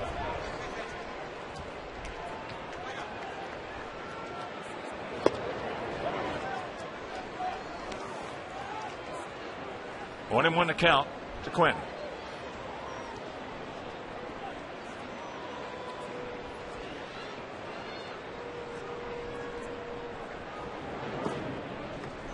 Turn that one over. And of course, with that home run by Pierzynski, the Alex Nelius family will donate $100 to White Sox charities for every Sox homer hit throughout the course of the season. That is number 36. So $3,600 donated by Alex Nelius in loving memory of Ursula. And that's going foul. That one hit awfully hard, but good 10 feet foul. Randy Williams starts loosening in the pen.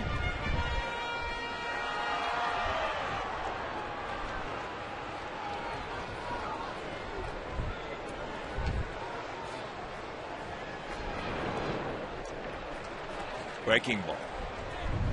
Full count. He's going full to AJ, who lit him up for a homer. And he's full now to Quentin.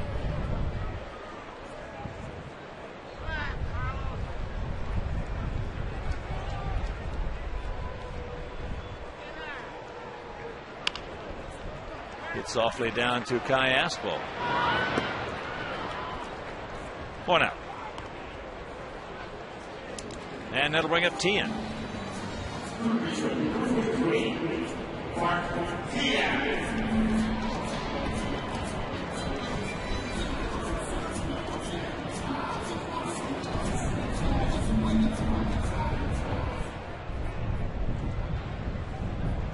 Tiana struck out and then fly deep to center. There's a line drive into left field for the base hit and a breaking pitch.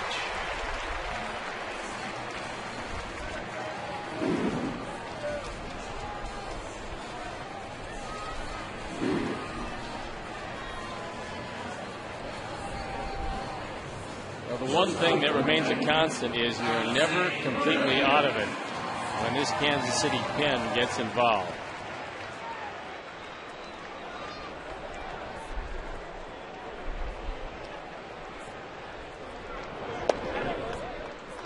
Alexei takes strike 1.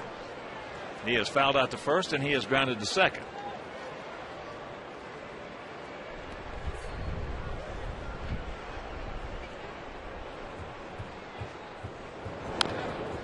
Stops that one foul. Juan Pierre will make that play over near the on-deck circle.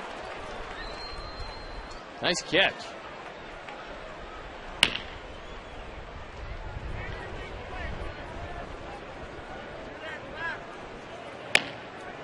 Roop throwing into bullpen, and he's been the most dependable of the setup man.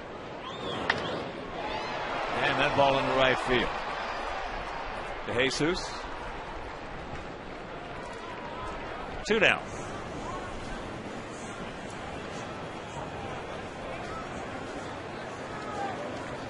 So here's Pierre.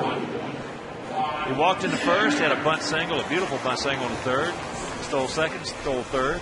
Scored our first run on a throwing error by Jason Kendall.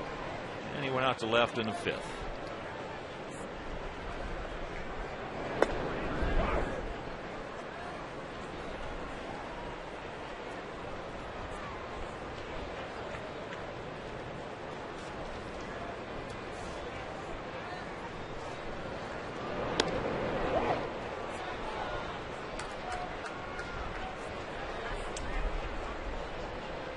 Curveball strike. 6-14-1 for them, 2-5-1 for us. Just pokes that one out there, another breaking pitch. So now it's interesting. Beckham coming to the plate. One swing of the bat here. We got ourselves a little bit of a different ball game. Well, what's really interesting is that Hughes has gotten out 2 right-handers and given up base hits to the 3 left-handers. And that was just protection mode for Juan Pierre as he drills that ball out, and that's going to be it for Hughes. Trey Hillman has seen this happen a whole lot, and he's going to go to what he considers his most dependable setup man. So Dusty departs.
After the game, stay tuned for US Cellular White Sox post-game live.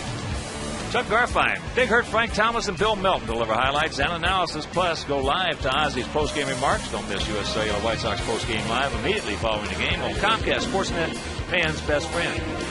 Josh Roop comes into the game, and first batter efficiency is what you're looking for from your relievers. He is 3 for 8, which is not great in that department. He's 1-1, ERA 4.50, on for the 9th time, and he's walked 5 in the 8 innings he's worked. Pours that strike over. Gordon has walked twice, and he has singled sharply into right field. Also picked up a stolen base on the donkey end of that double steal. That's just off the corner.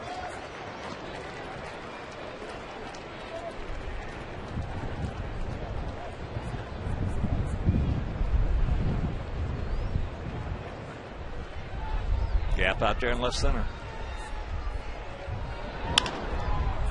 And that's softly hit to the shortstop. Shuffles it over to Getz, and that'll retire the side. So we get one on AJ's home run, strand a pair. We'll go to the 8th, trailing by 4.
Right, our Chuck. The big hurt. He can slice and dice. They'll be breaking it down. Oh, Frank and I used to talk a lot after the games. He is very good at breaking up a game and breaking it down. Randy Williams comes into this one at 0-1, ERA 5.06, on for the 13th time. DeJesus, breaking ball strike. Just tuning in. Royals 1 in the first, 1 in the second. We got 1 in the third. They got 4 in the seventh. We got 1 in the seventh. It is a 6-2 Kansas City lead as they try to even up this series at a game of peace. As that hitting breaking pitch.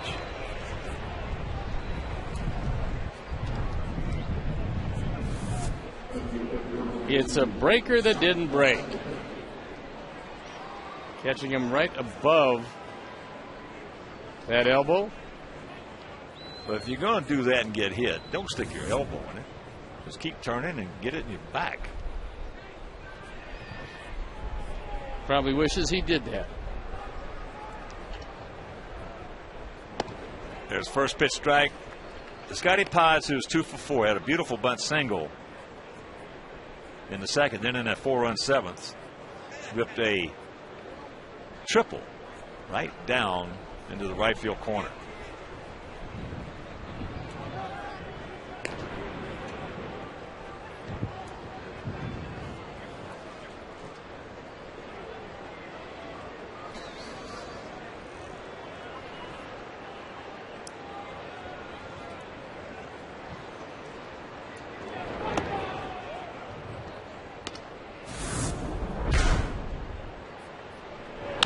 Comcast Xfinity high defining moment came on the triple. That's Scott Posednik. And he coasted into the third easily, driving home his 10th run of the year. Slaps that one foul into the seats.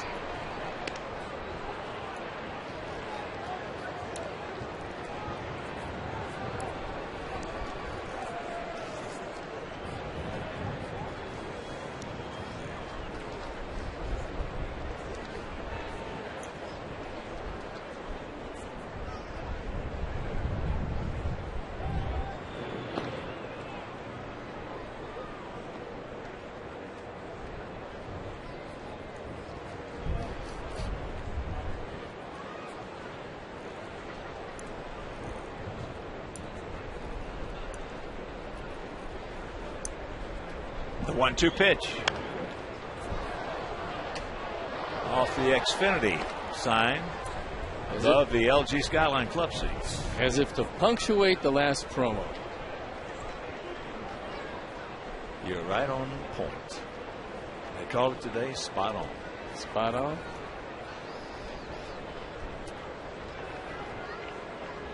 Outfield really spread out. Andrew, well, I got him picked off now. He gone.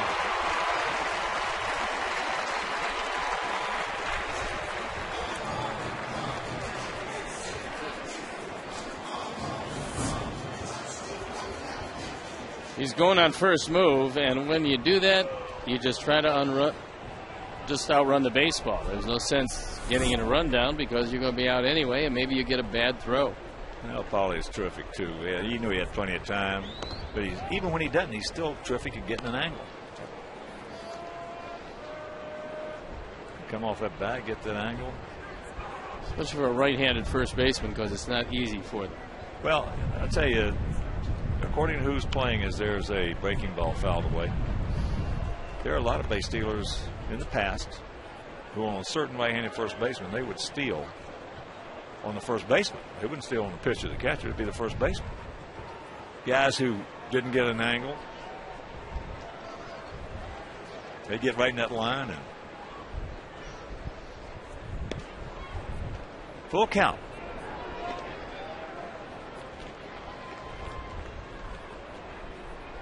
Bert Campaneris, former shortstop with Oakland, a terrific player, terrific shortstop. That's poked out into left field. And that's out number 2. Visit the official online shop of the Chicago White Sox, where you can browse the largest selection of official gear, including the latest apparel, nostalgic memorabilia, and authentic classics for the whole family. Get your gear from the official source. Shop at www.whitesox.com, and, of course, accept no substitutes. Here's Billy Butler. He is 1 for 4 with an RBI single and a run scored.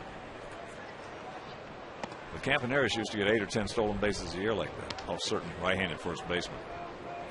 Well, if you bear in toward the grass and try to take away the angle from the right-hander, many times you're going to get hit in the back, cause an error, and wind up at third base. That's what happens a lot. Yep. Every time I see Bert at one of these charity golf tournaments, I remind him, with 1 out in the 8th inning in Anaheim, he broke up a no-hitter of mine, the closest I had ever gotten in the major leagues, on a 2-0 fastball. It's a guy named Harlow at first base.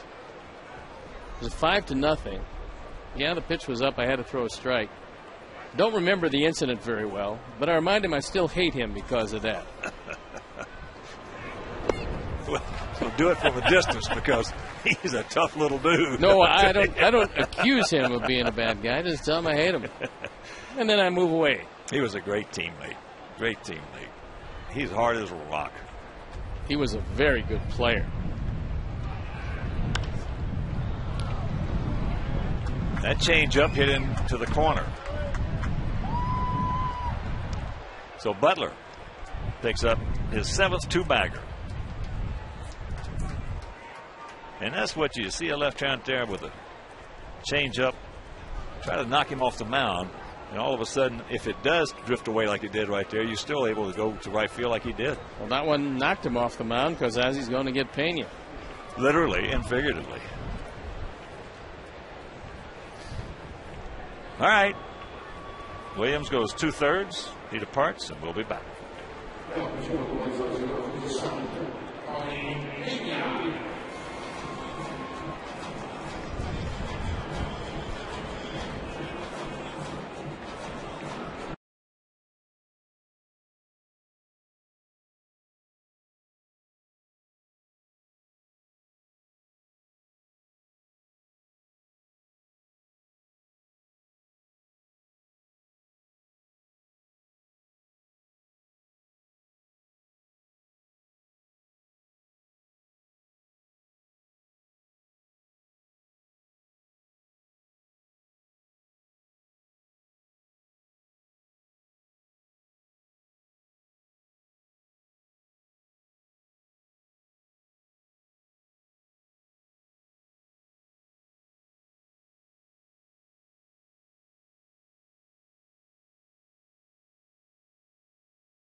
Join Pat and Mark, Sports Night, presented by Dex.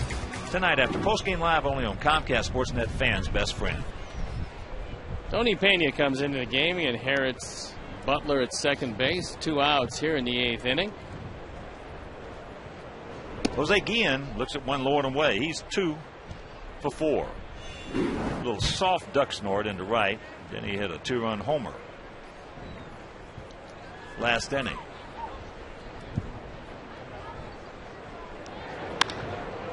That's high and deep in the left field.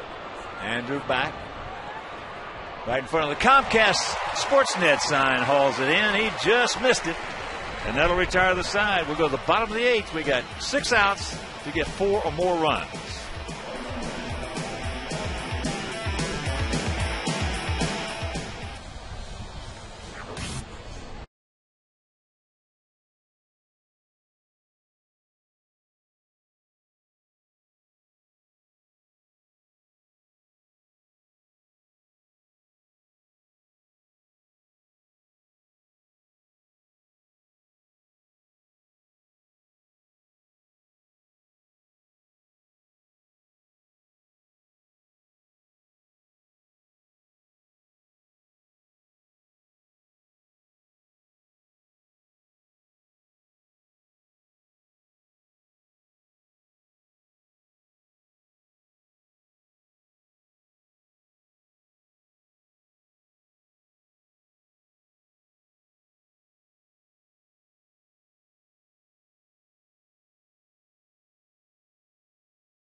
DH, we got to get 4, and it's been tough to have any continuity in that offense. Well, usually when you get out hit 15-6, you're not even in the ball game. That's not the case tonight. It is the case we've been out hit 15-6, but still just 4 back. Get him before Soria gets in there. Big swing. Andrew 0 for 3 this evening. Last night was 2 for 4 with 2 RBIs. If you missed that game last evening, Jake Peavy was just terrific.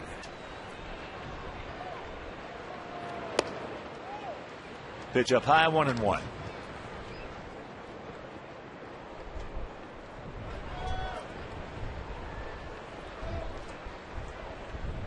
Outfield spread out around to the left, gap in right center. And that is popped up. Get out of here, you will. Right on top of their dugout. So 1-2 to Andrew. Finale of the series tomorrow night, Garcia against Bannister. The game on Comcast Sportsnet +2. Then Thursday, Friday, Saturday, and Sunday it'll be the Toronto Blue Jays. We're going to run Danks, Burley, Peavy, and Floyd out there. They're going to run Evelyn, Markham, Cecil, and Romero to the bump. But Cecil last night carried a perfect game in the 7th inning. So some of the highlights, he looked terrific. And we know how good Evelyn looked against us, but the next time out, he got hammered. Romero just has really good stuff. Ricky Romero that's the best game we've had pitched against us all year. 1 out. And Markham has got terrific control. Markham has one of the better changeups around. And there you look at the probables for tomorrow night. Brian Bannister, who's actually thrown the ball very well, against Freddie Garcia, who opponents are hitting just .220, but he has no wins to show for it.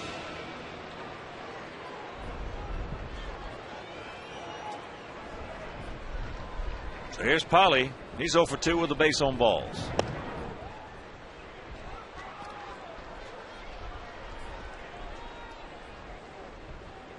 Polly, those 12 homers, 24 knocked in. New franchise record for home runs in April when he hit high into left center. When he hit 11 in the month of April.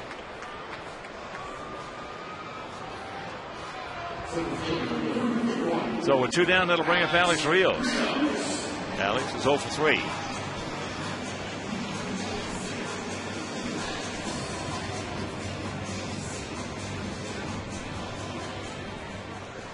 Three tie. Yeah, Detroit, in Minnesota. Detroit fought their way back to tie him late.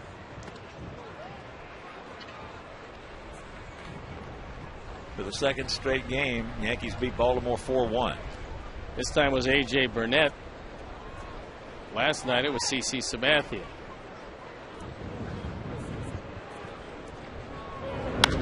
That ball hit hard in the gap. Nobody's going to get that one. Right off Billy Pierce. So the 2-out double. That's his 6th 2-bagger.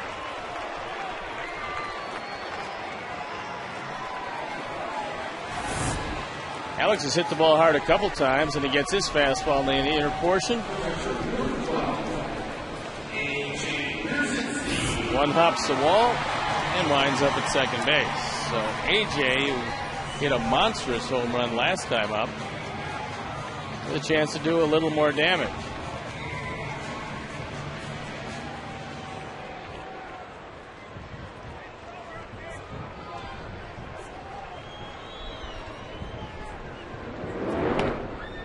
Sinks that one the one away.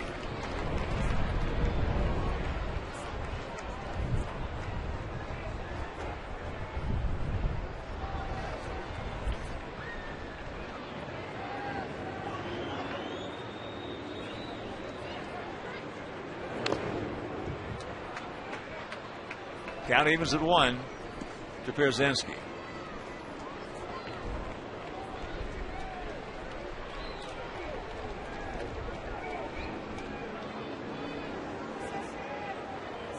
listening to that Oakland, Texas game last night driving home. They were talking about Harden, Rich Harden. That's fouled back. I know he threw the ball pretty well last night. He was throwing 95-96. Must have been a fast gun because we didn't see anything close to that. And Ray Fosse, one of their announcers, was talking about the game he pitched against us. Evidently he saw a lot of that game and said he wasn't throwing anything up there against us. And he said to make this kind of a turnaround was unbelievable. He was throwing 88, 89 most of the time. I never saw him at 90. I don't think he did. He looked like he was guarding against the shoulder against us. But last night they said his stuff was electric. He had good extension going back, which he did not have against us.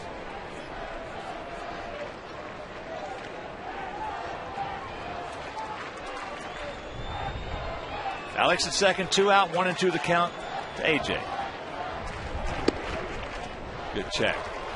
He threw that pitch exactly where he wanted to. Wanted to entice him into getting himself out of the strike zone.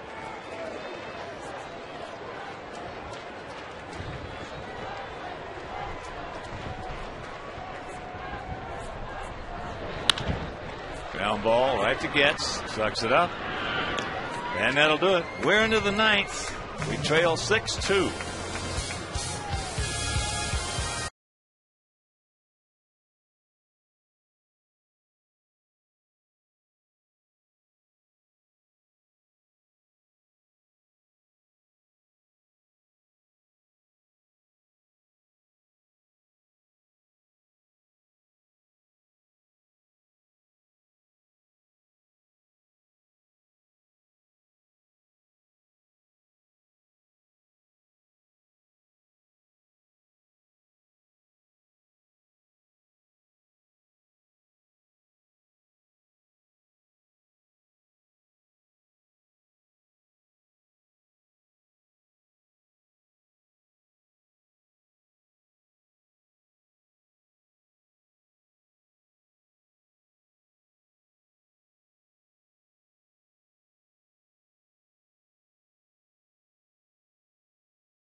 A U.S. Cellular text question: which White Sox pitcher will win the most games in 2010?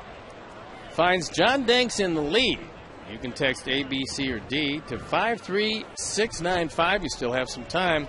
Watch White Sox postgame live for the final results. 6-2 Kansas City. Top of the 9th. Callaspo, Kendall, and Aviles. One pitch. 1 out. That's a nice.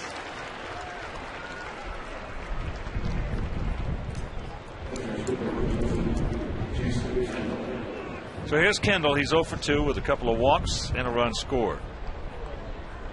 Kansas City 1 in the first, 1 in the second, and 4 big runs in the 7th. All 6 runs charged to Gavin Floyd, who got out of huge jams in the first, second, and third innings. Then he settled down nicely, retired at one point 10 out of 11. We got to the 7th. It was the leadoff single by Getz. DeJesus grounded out 4-3 after Getz had stolen second. That moved him to third. In a triple, a single, a 2-run homer, another single. And Gavin departed.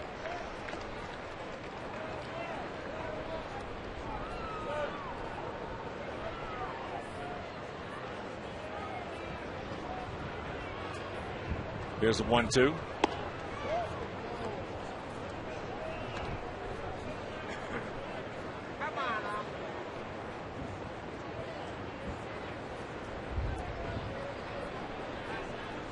Thirty-five-year-old veteran Jason Kendall to relax there. One thing about Gavin Floyd, though, he's got that kind of ability that he finds that release point with his breaking ball. He can run off 7 or 8 in a row. It'll be a nice time for him to start the beginning of the game and get that curveball before it comes to him, like in the 4th inning, because it makes it pretty tough. I mean, what was your thought process a lot of times? You, again, being a curveball pitcher. Did you think in terms of, I'm not going to do this, or I'm not going to do that, or did you think in terms of, if I make a mistake, I'm going to make it this way, or I'm going to make it low, or I'm going to make whatever it may be, or by staying back too much? I tried never. I mean, when I figured it out, now, you know, in the early years, and you've talked about that too, you just really don't understand that much about the game. Right. But when it comes to you, you realize that you never want to couch anything you say to yourself in negative terms at all. So you don't say, don't do this. You always talk about you are going to take that ball and drop it just lower than the knee on the outside corner. You are going to start it right behind his left shoulder and drop it over the middle of the plate on the first pitch. Here's the 0-2. You don't always have the good curveball, but when you don't, and you're a veteran pitcher, you know how to adjust quickly and get it back again, and that's to shorten your stride and stay on top of it. You got to have plan B. Oh, you got to have plan B. Sometimes plan B, and sometimes that was the cutter. If the curveball isn't working on a given night, and sometimes that happens, then you go to either a cutter or slider, whatever that pitch is, and change speeds on your fastball. Because everybody has a tendency to think fastball is only one pitch. There's a hanger that's hit hard. And gone. It is 7-2. It's the first game that Aviles has started, and he's got 3 hits and a home run to show for it.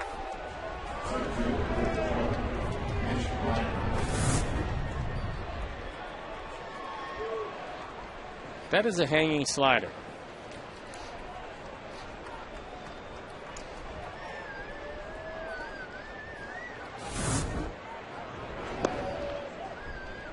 Maybe tomorrow night we'll get into this discussion a little bit more about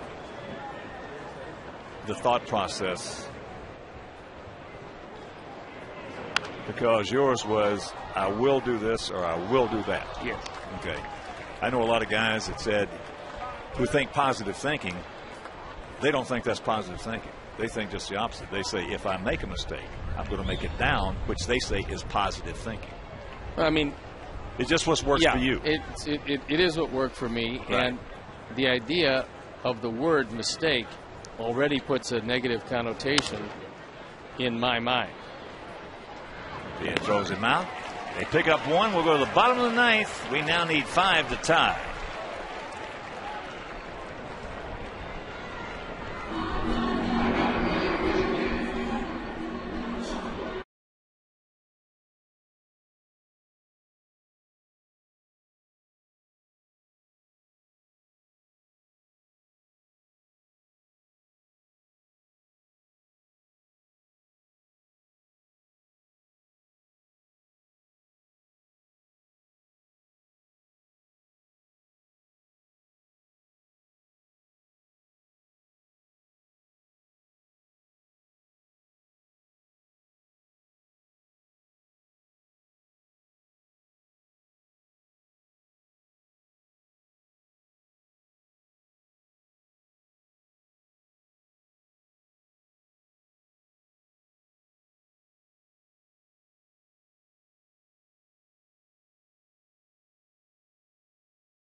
last night, and it was exciting. I listened to it. Oh, boy. I'll tell you, I was driving down to Granger, and you couldn't have pulled a grease tee out of my behind with a pair of pliers. It was exciting. Well, 90 seconds to go. They make a great pass to Versteeg. He beats Luongo. Tremendous. Just tremendous. When that puck went in that net, I started tooting, honking my horn. People must have thought I was crazy.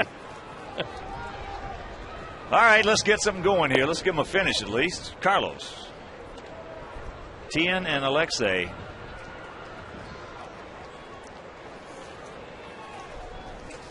To face Mr. Thompson. Well, non-save situation, so it is Thompson coming into the game. He used to be with the Cardinals. He's 0-1, 4.15 ERA, on for just the 5th time.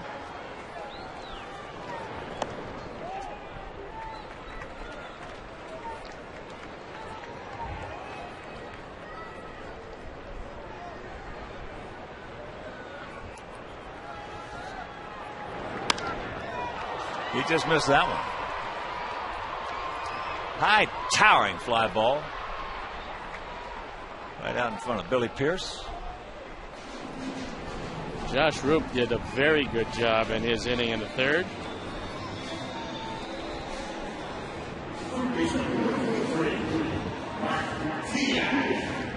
So here's Tien. He's 1 for 3. Mark a single back in the 7th inning.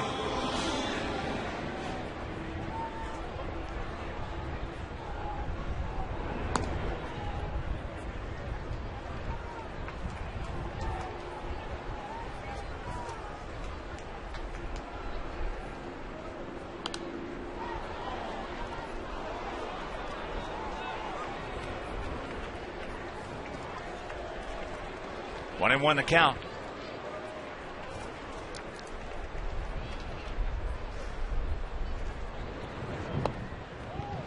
Turn that one over.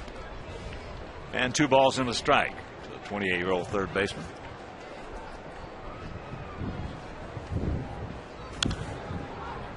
Chopper 2 hopper, 2 out.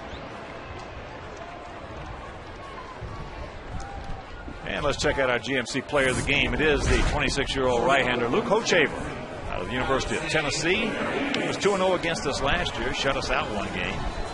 Stoney, he was pretty good out there tonight. He's been pretty good most of this year. Last time out, he got clobbered, but besides that, he's going to be 3-1 if this holds up. And he's really living up to what Kansas City thought he would be back in 2006 when they picked him #1 in the country.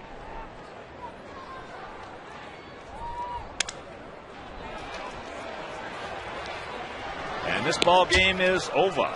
So the Royals even up this series at a game apiece. We win last night 5-1 behind Jake Peavy. They win 7-2 behind Luke Hochaver tonight. So for my